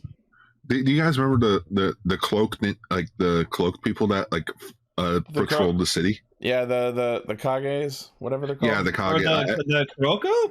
Yeah, I feel Kuroko. like they're gonna do like maybe it's something like that. Like they have people watching the city. That's what I'm thinking. Like, I'm thinking the DGP staff, like Punk Jack and all them, are probably just like out there, either in disguise or just like as regular people. Oh yeah, I liked it last episode. I liked when seeing Tom Constantine in that dress. Oh, that yeah. was adorable. He's so funny. I'm More so of glad them. we're still getting this character. More of them. Make them riders. So yeah, the big boss reappears, and for this time, for some reason, he has the big tree that he brought with him. Now they're like trapping people on it and slowly eating their energy. Meanwhile, the first time this thing showed up, the thing would just stretch down its weird jaw faces and just eat people immediately. So I don't know why it's now changed to this tactic of bleed them dry slowly. Maybe it's so that like because it caught Sarah, and we can't have Sarah instantly be killed. That I know that's the out of lore reason why, but you know what I mean. Yeah. So speaking of things that don't make sense in lore, Keiwa still has boost. It's supposed to be a one-time use thing, but it did not run away from him last episode, and he still has it this episode. Did he do a boost time last episode? I don't remember. No, Yeah, no. I think if you don't use boost time, you don't lose it. That might be it, actually. Yeah, because I remember I complained that a couple episodes ago when Geats still had boost, and I was like, why didn't boost go away? And then it was like, oh, because he didn't use the Hisats for it. Yeah, but between this and what the ninja buckle does later, I guess it's safe to say that the raised buckles have some sort of like, oh, the Keyblade chooses its wielder type of semi-consciousness in them. It's like the fucking Zectors and shift cars. Yeah. No, I liked when the boost fucking buckle leapt. It like goes up to Gates and just turns and just goes, "Hey, what's up, man?" See you later. Nods at him before taking off. Well, yeah, because probably boosting Gates, like, you know, he's used it so many fucking times. Oh, yeah. He just like Boost knows him. It's like your coworker you see every day. You're my favorite. So Kayla tries to come up with basically a co-op plan, but of course everyone else is being selfish and no one wants to help, even Neon, which is surprising.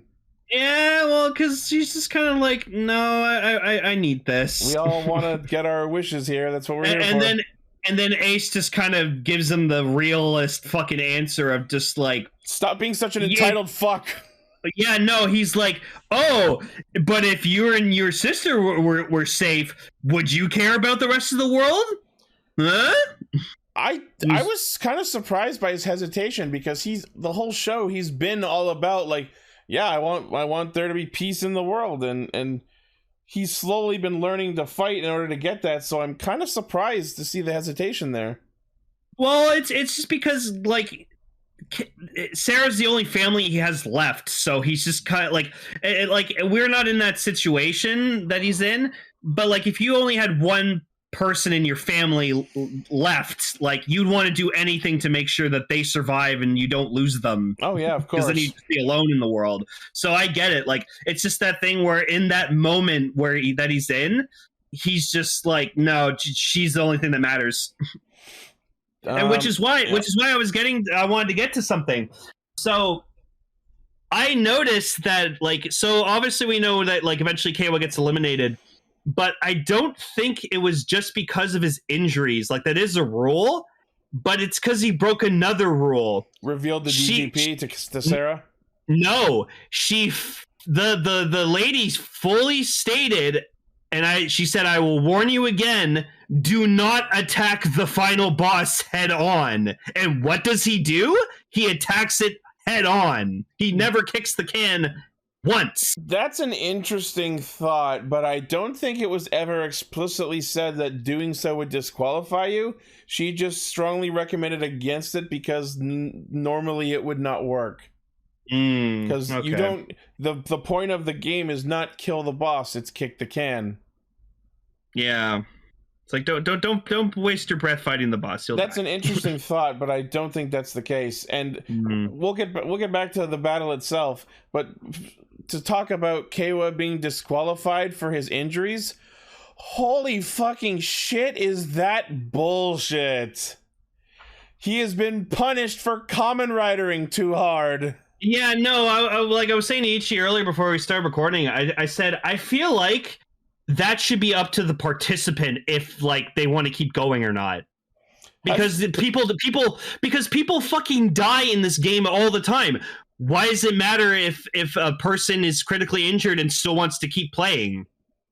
Like, give him time to rest between the next one. If there's going to be a next one, sure, but to disqualify him for his injuries after succeeding to complete the mission, that is unfucking fair. And also, like, this is the last boss. Last boss. And it's still not done, even after they did what they were told to, so they were lied to again! What's interesting, though, I like that, like, when she tells him he's eliminated, he's like, oh, thank God. Because remember, like, yeah, he learned to fight and he was doing well and stuff like that. He didn't want to do this. He was kind of just like, he got accepted as part of the game, a participant of the game, and he's just like, okay. Cool. He goes through all this effort, saves his sister and some other people in the process, and then goes, saving the world is hard. Oh, I did like, though, that there was an earlier, like, when Buffa, Nago, and Geats all, like, henshin together, it goes, like, I like that it goes, like, zombie, claw, ninja. Yeah. Or, like, Magnum or whatever. I liked that. I don't know why my mic has just been fucking with me for like the last 5 minutes. Yeah. Oh, but Guard, there you go, you got ninja boost. Yeah, I got ninja boost. I fucking laughed the way he did ninja boost by having, like, the legs dangle in midair and then he jumps up into them. No, that was fun. I love that. But no, I just wanted to agree with you guys that, yeah, that, like, because at first I'm like, you know what, I'm okay with Keiwa being retired from the game after all his injuries. But no, you guys brought it up. The whole point of it's a life and death game. Yeah, sorry we did what you wanted too hard. Yeah, like it might maybe they want him for something bigger. He's gonna come back. Like, a lot of people are worried about it, but Tycoon's absolutely. They will find a way to bring him back. You know for sure. Just think of it. There is the game master who knows about, like, each player, and I have a feeling he may want to keep Keiwa alive because he might be the one to finally beat Ace at the game. I could see the angle being we must preserve him. For something else later.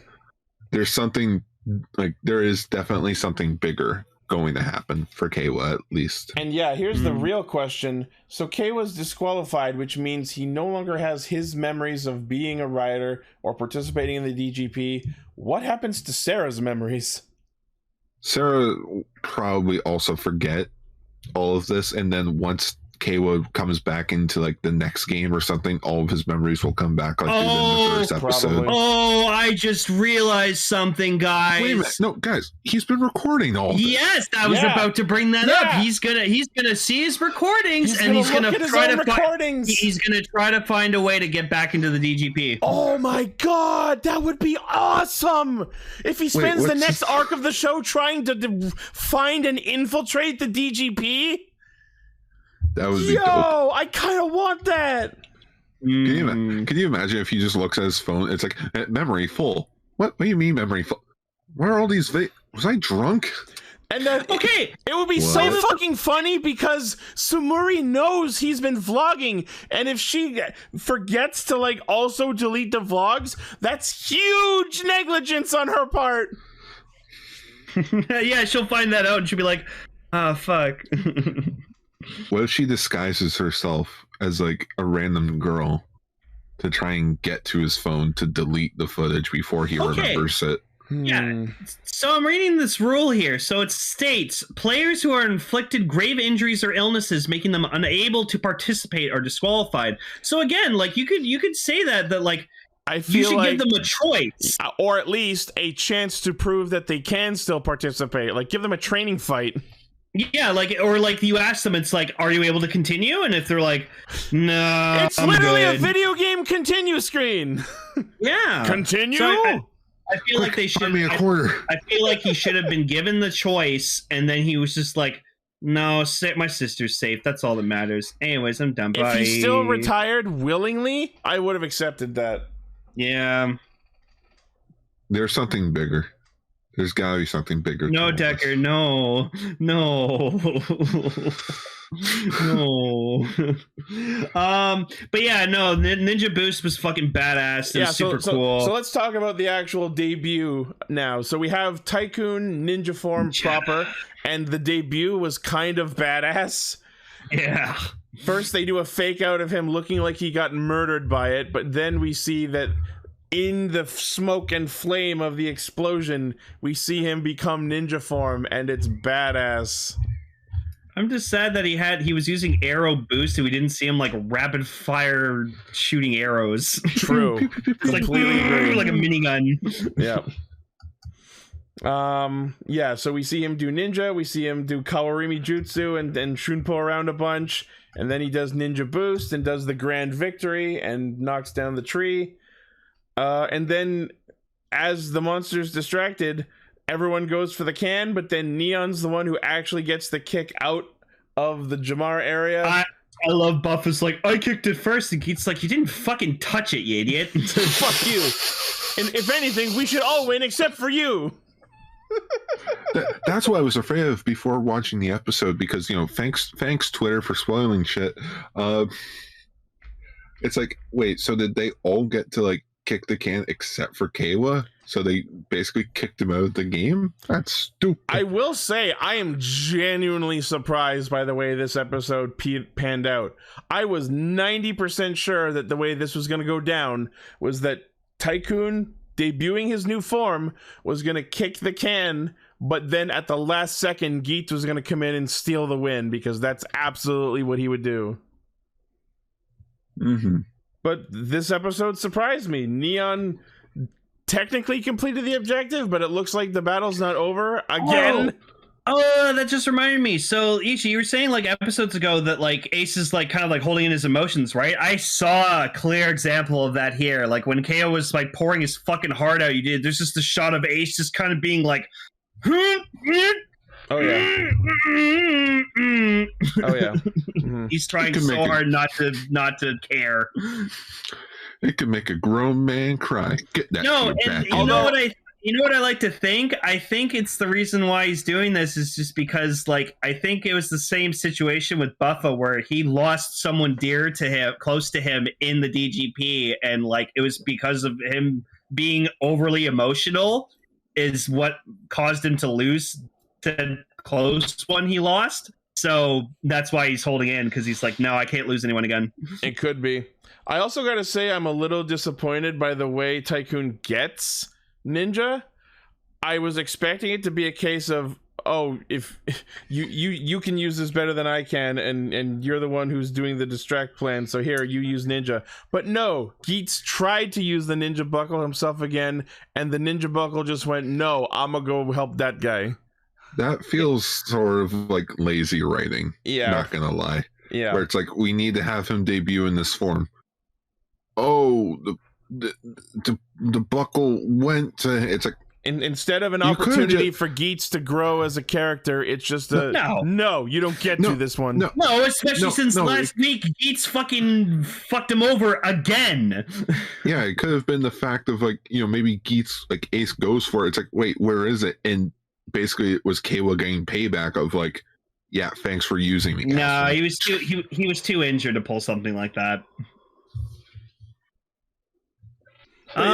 So next week is the final game. And the For monster realsies buckle. this time.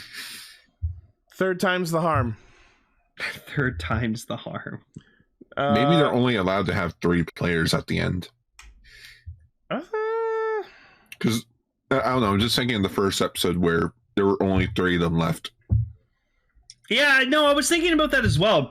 So, like, we were all like, oh, Shiro went, like, the whole game with just using arrow, and it's like, maybe he didn't. Maybe that was just the one he liked the most. Oh, speaking of arrow, we should also mention that we now have 3 users of arrow who have met their ends. I still haven't gotten mine yet. I pre-ordered it off of Big Bad Toy Store, and they're so that late with shit. explains it. Just don't use it or you'll lose. No, I want arrow. Arrow is cool. I like how it goes, armed arrow. If you lose in the game, you get a chance to come back. I also like the ninja buckle because it just goes, ninja. Like how it just whispers it. If you retire from the game, you retire for nosies. If you retire in the game, you retire for real. But anyways, next week there's some eggs. I'm gonna guess the monster buckle comes out of one of the eggs. I don't think bears Digimon. come from eggs. It's a It's a digi-egg. Yeah. It's a digi-egg. So anyways... and I guess we're gonna decide the winner of the game next round, and I'm going to predict Geats, but maybe I'll be surprised again. I hope it's Neon. She needs a win. She finds true love. Her true love is Kawa. No, it's Buffa and Buffa based. No. And then the God. show's over. No, she visits Kawa after like she wins or whatever like that. She's like, oh, I found my true love. Yeah, he just goes immediately to Sarah. Oh God. Damn it, lesbian. I told you she was a lesbian. I'm not a lesbian. You're not? No, I'm bisexual. Yeah, dodgeball. Apparently they're making a sequel. No. Or I think some it's sort of spin-off. It's too late. It is. So, Donbrothers? Donbrothers.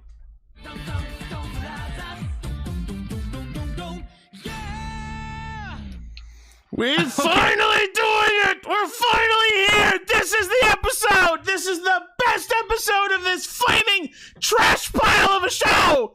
They finally did it! It's so much of a good episode. Ichi didn't spell the word judgment right in his notes. Fuck you! I spelled it with the E! E for eat my ass! Okay. Well, I gotta talk about last week's episode because I missed out on it. Fucking why does Kaido have an operating room in the back there? Why does he have a room for his piano and an operating room? The back room is whatever room he wants it to be. What? He's the origin of the back rooms. Oh no. It's a TARDIS. Freaking operator Black Zenkaiser is fucking amazing. I love it. We just called him Zenkai Doctor. Dr. Zenkaiser. Dr. Kaiser. Wayne, what did you think of the Quiet Game? Oh, it was kind of funny. I just liked eventually Sonoe was just like, I'm fucking done. It's so stupid. Stop this. It's going to go on forever. But no, like, okay, for me, I just like if this isn't the most fucking like Moi Taro fucking like Moi or Moi Taro line I've ever fucking seen. It's oh, where is it? I kept that screenshot.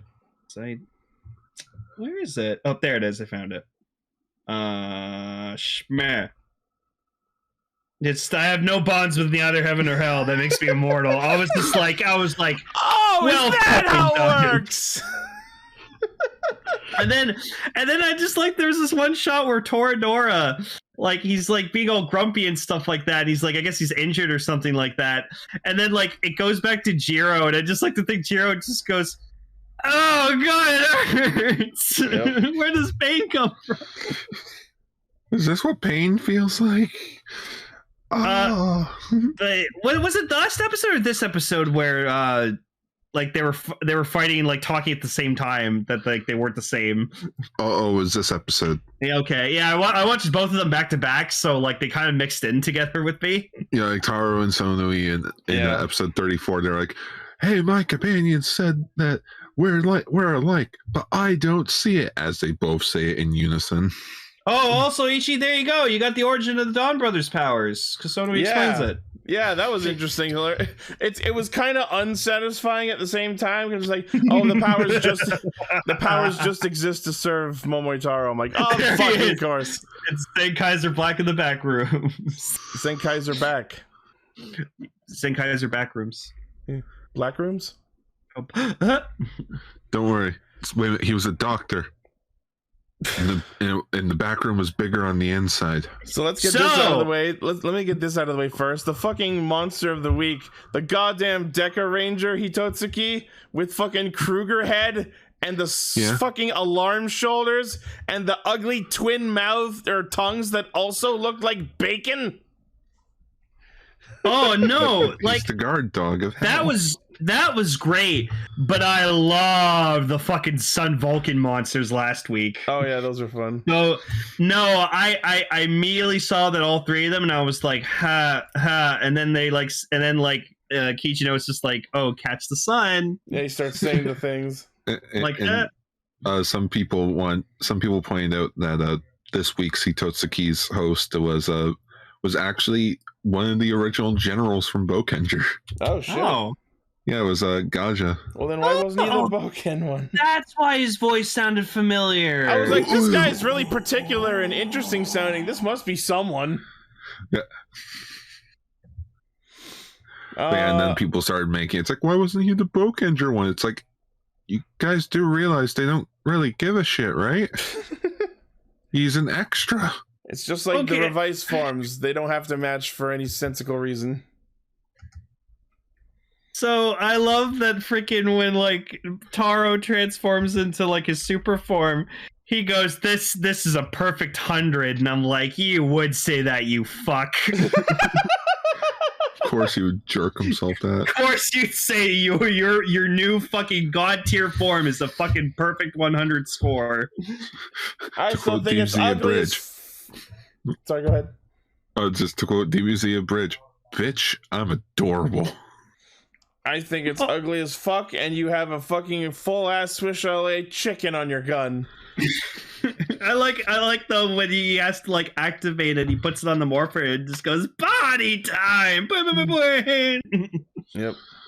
But yeah, so when they turn to the mech, I thought it was really funny that like they like see. Yeah, the shoulders are like, oh great. Blue and pink can't see in this combination, you asshole. No, I find that perfect because that always happens with these like giant things. So for them to actually be like, I can't see. And then like they're asking Sue like Inu brother, it's like, oh, what kind of dog thinks he's doing? I don't know, he's being more dog than I am. Including crawling around on the floor and trying to pee on the Megazord's leg. Yeah, it's trying to pee on him. What the fuck? That's a real guard dog of hell. Can we talk about the meat and the potatoes of this episode, which is fucking the Natsumi Miho thing? Oh, the fucking very moment you can see Kijino's heart fucking break in half. And the biggest thing is that freaking apparently that there was something worse that they filmed for the episode. Yeah. It was so fucking dark, they had to cut it. Oh shit, do we know what it was? Yeah, so this is how it went. So lead scene. Tsubasa asked Kijino if he can go over to supper, right? Mm-hmm. And he's thinking, oh, it's the same meal that Natsumi makes. Uh-huh. And like, he's hearing them talk, sees the wedding photos. he says something that Natsumi always told him, and Natsumi clicks in of like, oh shit, now I know who it is. And thanks to Decker. So after they run off and Kijino sees them hugging, he goes back to the apartment, and this is what allegedly happened. He goes into the apartment, he does the dishes, he cleans up, and then he breaks down on the floor. Oh, fuck. That would have explained why he wakes up the next morning looking like everything's okay. Yeah. And the best part is you can still see the deleted scene in the episode preview from last week. Oh, shit. Okay, so I am of two minds on the way this is happening. On one hand, like, they have ruined Kijino's character. He is no longer the boy we must protect that he was at the start of the show. It's kind of like a reverse Michi situation where when Michi went evil, you understood exactly why he was doing it and you kind of followed the line of pathos that led him to this decision.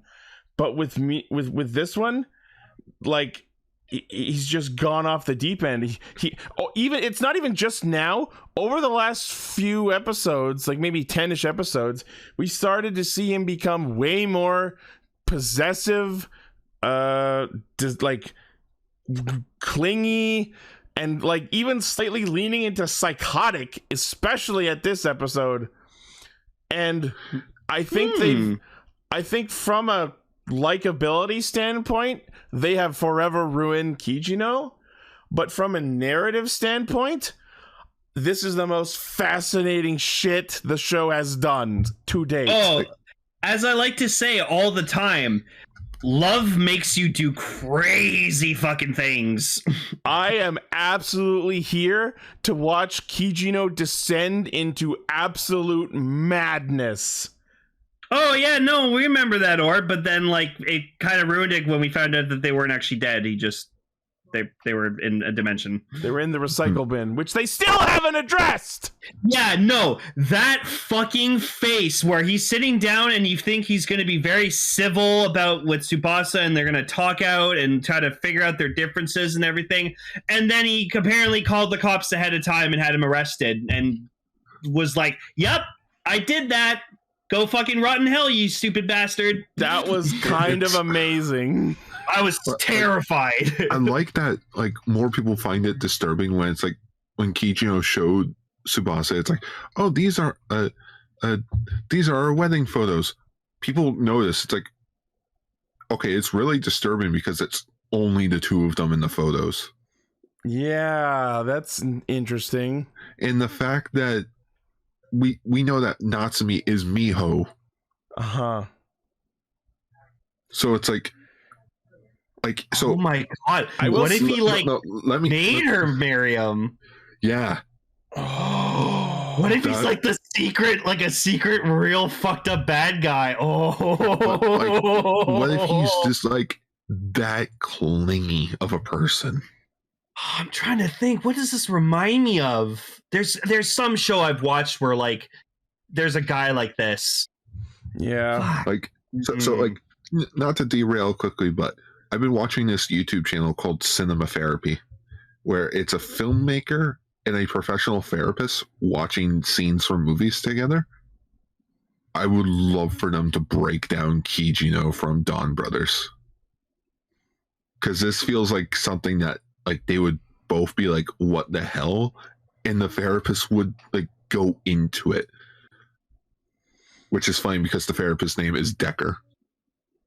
The one thing I have to poke at in this episode is, so after Tsubasa basically steals her and takes her back to the apartment he's staying at, we see that there's still some sort of memory loss of some kind going on with her.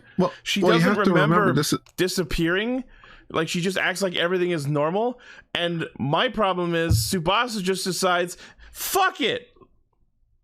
Like, doesn't press her, doesn't care enough to find out the reason behind why he's been running from the cops for the last year. He just decides, you're here, I've betrayed a friend irreparably, fuck it. I think it may have just been like, because remember, she's a beast, like she's the crane. That's the other situation. Like, is is this her actually having the Natsumi character wake up back inside? And B, if it is, what has happened to the Juto Miho? What if this is a trick? I think Seven's right about Tsubasa though. He's too happy to care. That's he's like, true. I have you. That's true, but like, I'm not satisfied by that. I feel like there's got to be more. Like we're gonna find out more next week. It's like I say, it's a reason, but not an excuse. Oh, okay. So let's go. So I thought it was fucking funny when like Sonoi, like he's in a fucking like car with the other two, and it's they just like, show so up in formal wear to an Odin cart. Yeah, an Odin cart. I fucking died when they just open it and it's just the other three of them there. Because of course they're there. I like that Haruka in the Sonoza? Yeah, Sonoza. Or Sarahara. No, not Sonoza. Yeah, how they still have the marks from the previous episode. And they've got band-aids over their head. Like, is that supposed to erase it, or are you just hiding it? Yeah, Kijino like feels bad about it, and Kaido's just like, or like I think it was Kaido's just like, well, you're the only one who just doesn't have it. No, Taro was the one who said that. It's like, oh yeah, you may have been turned into Hitotsuki twice, but at least you aren't slaves to our enemies.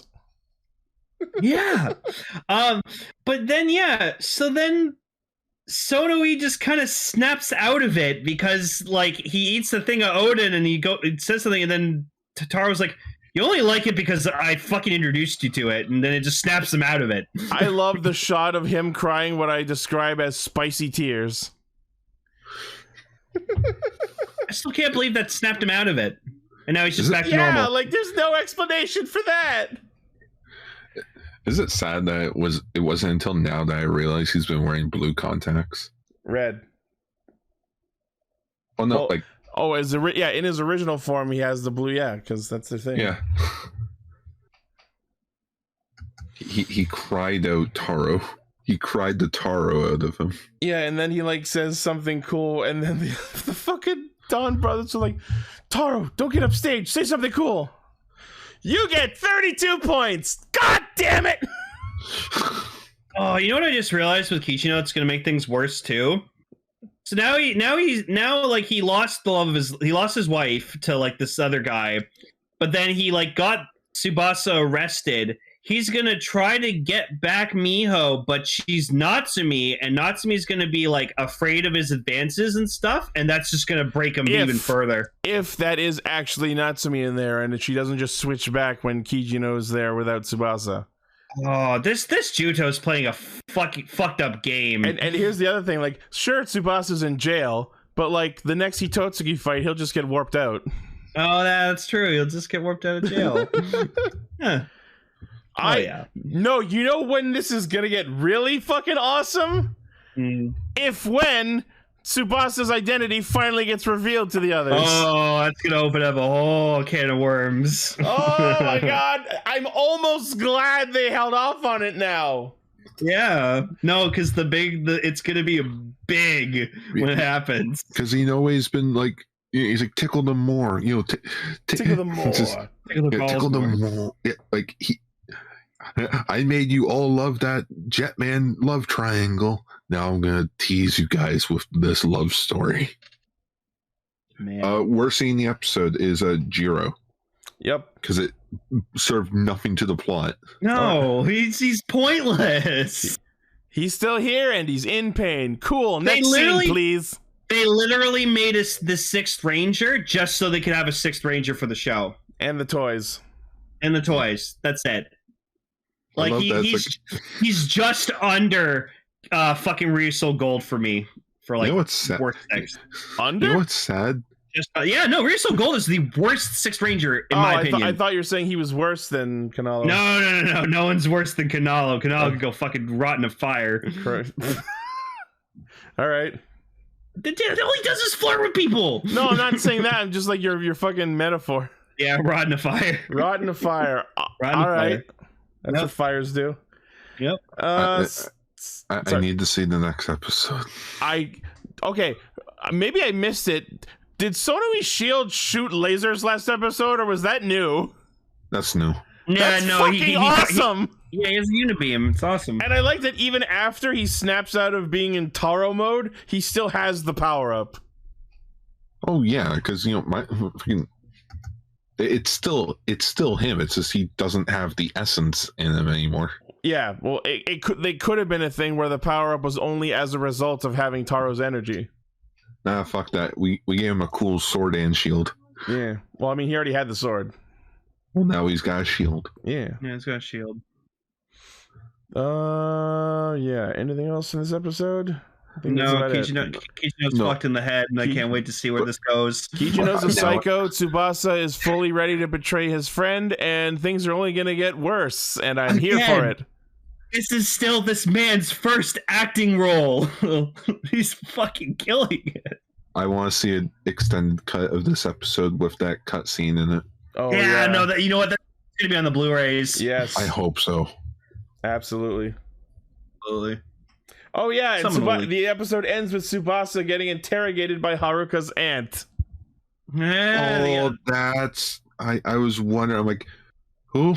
Yeah, no, every time she shows up, one of us doesn't remember who she is. Last time it was me. It's like you mentioned, it's like, is Kijino gonna get arrested now? Yeah, because awesome. that's what I've been fucking saying. He's gonna try to get Miho back, but it's gonna be Natsumi, and she's gonna be scared and repulsed by him, and then he's just gonna he's gonna go off the edge. How the fuck does this show recover from this story? I love this. Well, think of it this way. There were Donbrothers before them. There'll probably be Donbrothers after them. Oh, it could be like a "you're no longer worthy" thing. Oh, I can't wait for the fucking crossover with fucking. I just love this photo altogether.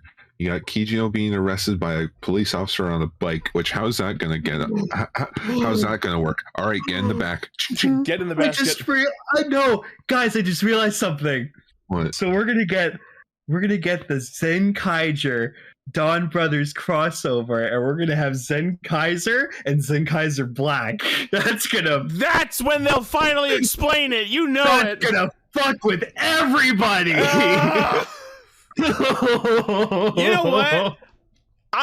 know what? I'll admit it. I'm actually excited to see what they do for that. Oh man, I fucking hate this show, but it's weirdly compelling, and I hate that it is. It's a god tier show, man. It's on this show. It will never be understandable, but that's fine. And I hate that I'm even saying that. I've been entertained so hard all year. You shouldn't be getting away with this. Tier. It's god tier. It's on another plane of existence. They've done so much shit that they should not be getting away with. But in a kid show of all things, guys. The kid show, they're getting away with this. This is a show for children. Our Pink Ranger might be a fucking deranged psychopath. This is the first time we have a male Pink Ranger, and he's a psycho! Could you imagine the 5-year-olds walking to school? Oh man, did you see that episode of Donbrothers this weekend? Yeah, man, Kijino arrested Tsubasa. Children! I can't wait to grow up and have someone steal my wife! Oh my god. I just want to know what the kids think of this show because it's meant for them. Oh my god. Yeah, exactly. That's like you have the one kid crying and the teacher goes out to, what's wrong? Kay was gone. Kay was gone. Kijino's off his fucking rails. Like the parents and teachers are all gonna be going to Toei and be like, what the fuck are you letting our kids watch? Last weekend was a sad time to be a Japanese child.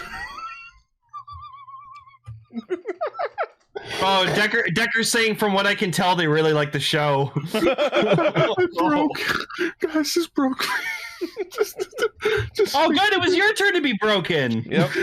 Just freaking out the little Japanese kids and just watching this. And got me 0 context. All right, so we got Ichi with the sandwich, me with the possibility that Kaido's a fucking penguin monster, and Gar that Kijino's a fucking psychopath and it might influence children. Mommy, what does infidelity mean? Ask your dad. Oh wait, you can't. He left.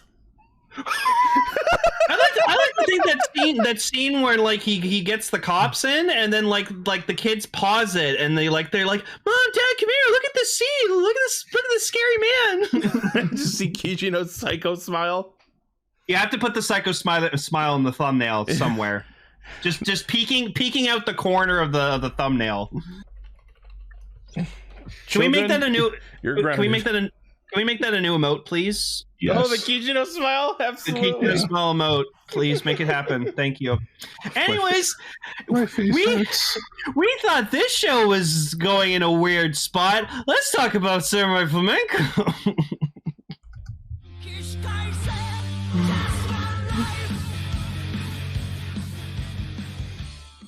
So yes, we have gotten some things explained these 2 episodes. My face still hurts. What the fuck? So, okay, first thing, we have this Prime Minister of Japan who has a power suit that's powered by the support of the Japanese people. Yep, it's So if it's Izanagi! at 100%, he's fucking broken. Yep.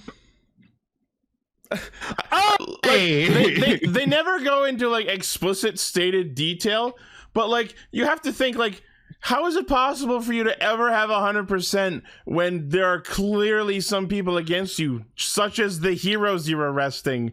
And the show kind of answered that by having him knock Hazama and Goto unconscious. There, now you no longer count. No, but I also have my new favorite heroes in this show.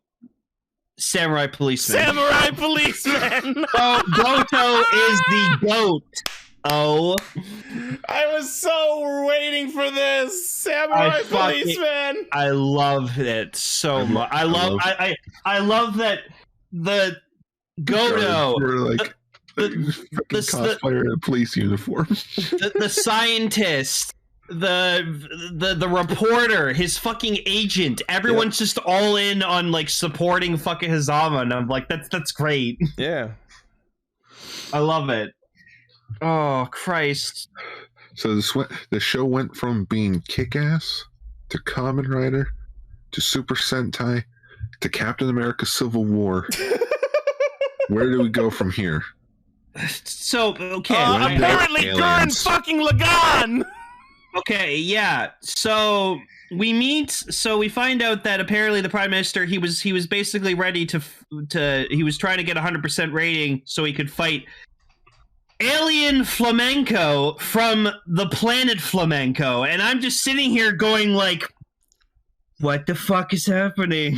Why is everything called flamenco? I'm gonna go ahead and say that the people who wrote Persona 5 probably based the quote-unquote last boss on this guy. I fucking thank you, Seven. Thank you. You're doing God's work. I'm not gonna spoil his name, but y'all know who I'm talking about. So, first off, Alien Flamenco. I fucking love this guy because I love the English he does. Like he goes like, "See you later." Come on! And then when like Hazama's fucking like yelling at him because like the Alien Flamenco's the reason all this shit happened. Sit down. Sit down. Sit So down. then he decides, oh, we're not here to invade you or destroy you. We're here to evolve you as a species because you guys are so fucking inferior and shit. Hey, You look, need to be it's better. Gurren Lagann! Oh, okay. See, I didn't get It's that because I've never literally watched. the exact same plot as Gurren Lagann. It's the it anti-spirals is. and the spirals. So so like we'll get into it. Like it's so of course Hazama he takes the orb thing that he refused at first and takes it because he's like, oh, I'm gonna use this not to evolve myself but to kick your fucking ass. And so he grows big, like super big, like planet big, like Ultraman size. Yeah, it's fucking awesome. I'm genuinely surprised they didn't do the like zoom up as he grew, like Oh no, that would have been too much. I'm going to try to explain and interpret what I witnessed the best of my ability. So, okay, strap in for this, people. This is mind blowing. So, apparently, in this universe, there's this fucking god or something who watches over everything. The will of the universe. And in this universe, the word flamenco has a 0.00002 chance of granting whatever fucking wish you want. And since Hazama's hero name was Samurai Flamenco, everything he's been wanting to fight aliens, government, all this shit was spawned from him. He wished it, and it fucking happened. He said the word flamenco so many times that he accidentally activated a space magic spell given by the will of the universe because it was a homonym to an actual ancient magical spell chant, and thus granted his own wish of being a hero and having villains to fight. What a fucking boss! Was not expecting that. I thought it was more meant to be like an existential thing of like, since you are the main character of the show, and like the deity was meant to be like, it was supposed to be like a concept of like the creator of the show being like, you're the main character, everything of course is going to happen to you. You want to fight villains, of course. That was all a result of the wish. The reason it happened was a coincidence. Yeah, he just happened to be the one guy who said the word flamenco enough fucking times.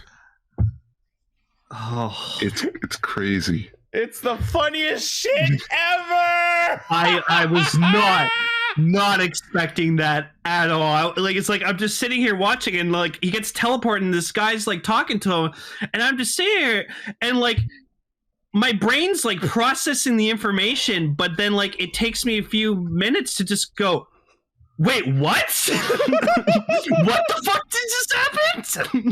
What did you just say? Also, Masayoshi got a new suit.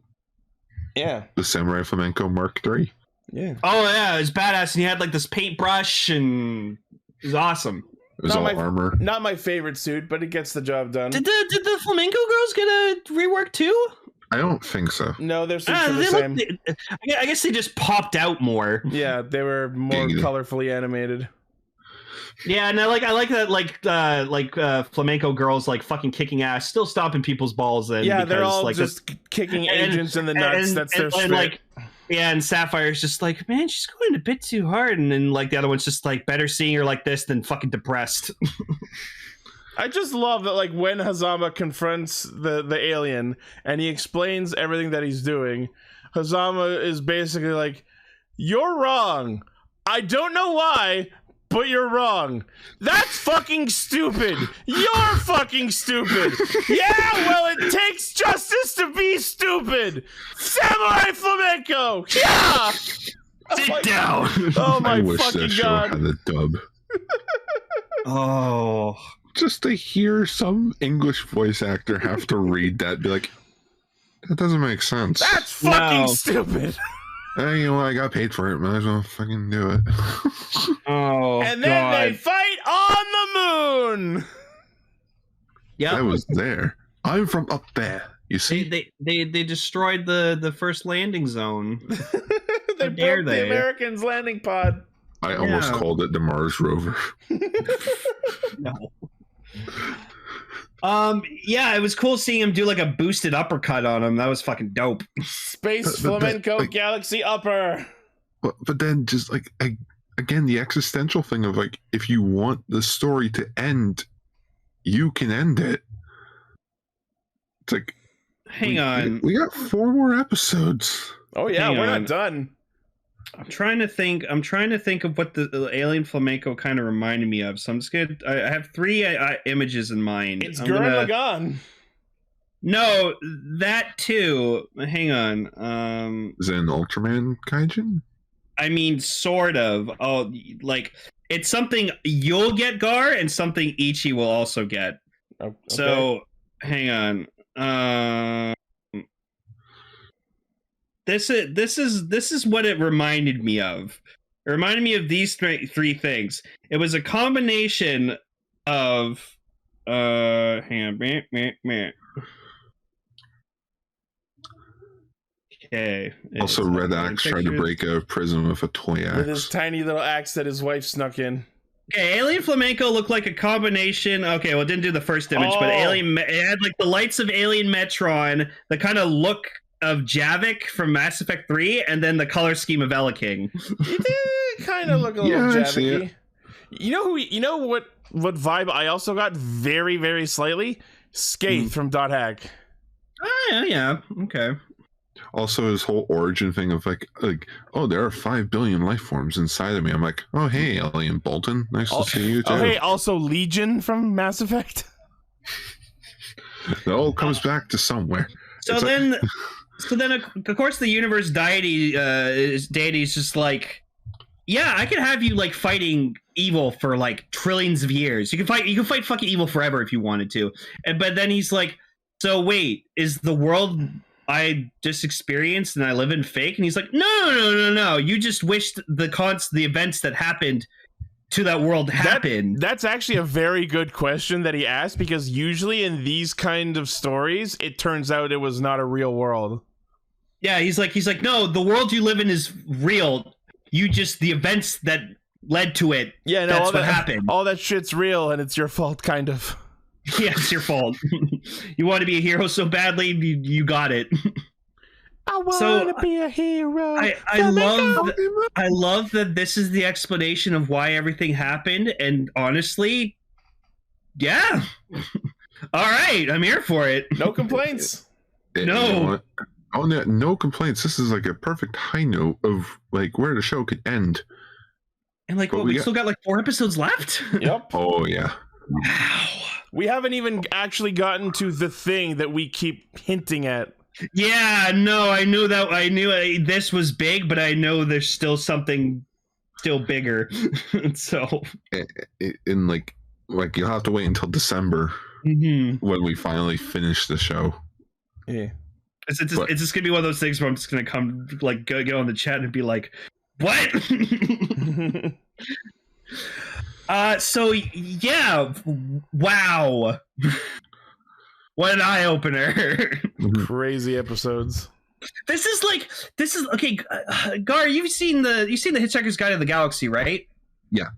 Yeah, remember like when they were floating in space and like they get rescued and it's like, yeah, it's like this number, which happened to be this number that was given to them at a party, but since Earth was destroyed, that number doesn't exist, so they got rescued immediately.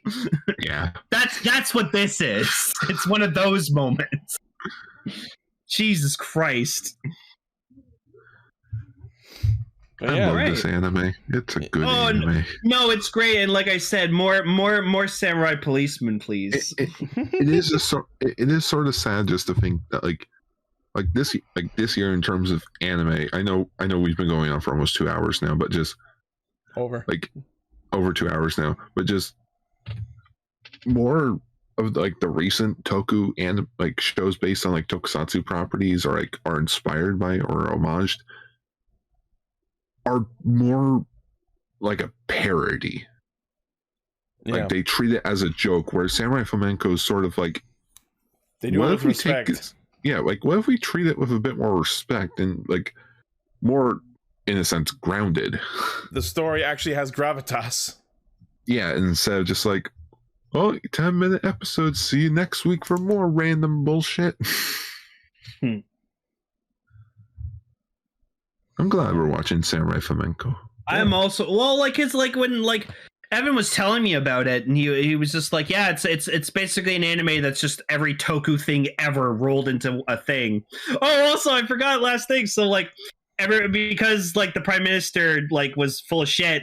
Everyone got released from jail, including Red Axe. Yeah. And like apparently he was trying to dig out with a little miniature version of his axe, and his wife's just like, "Well, I guess I didn't need that." He's like, I still liked it.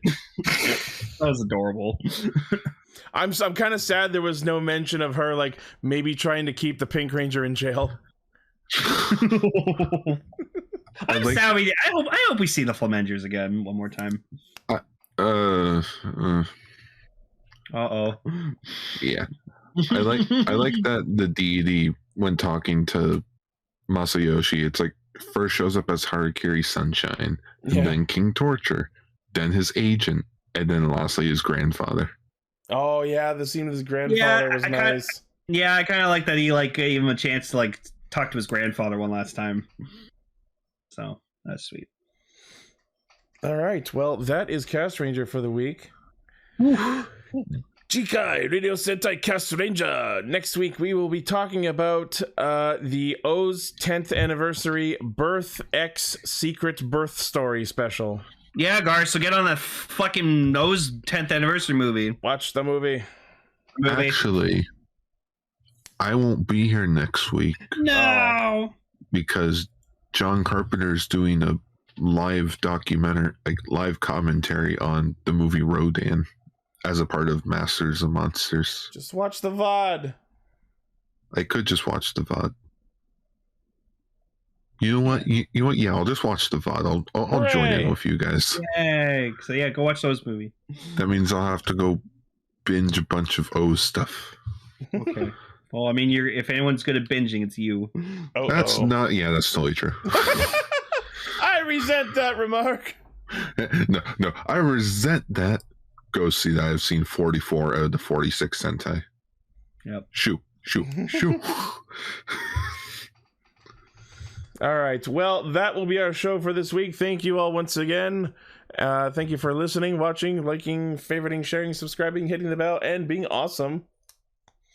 As always, the primary source of our hijinks is castranger.podme.com. From there, you can find our Facebook, Twitter, Discord server, Patreon, merch store, all of our cool shit. I hope you guys are all enjoying Donbrothers making us go fucking nuts. We sure are.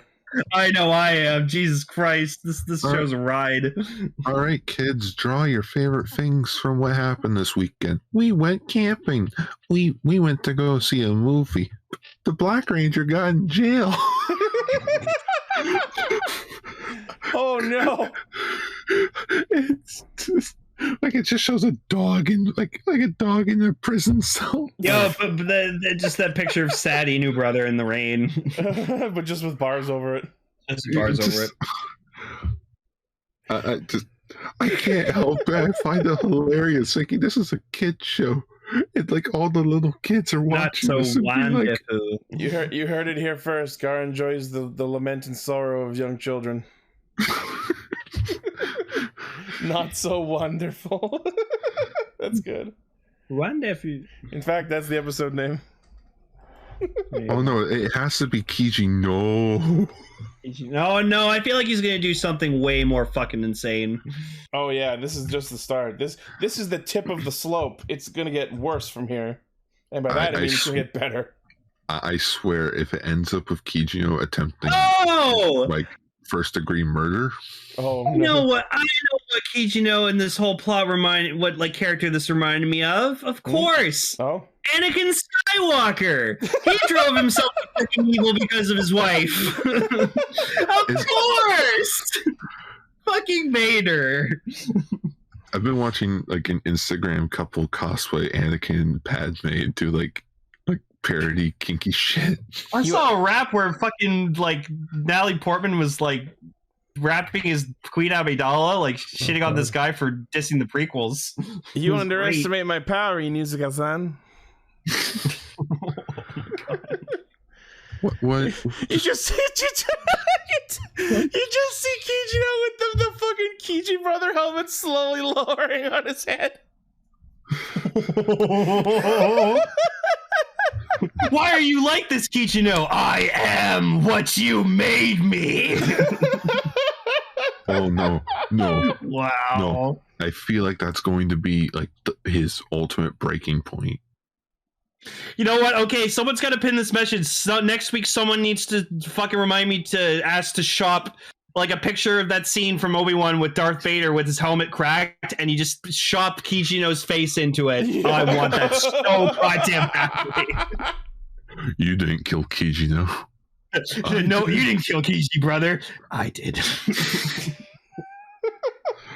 Holy shit.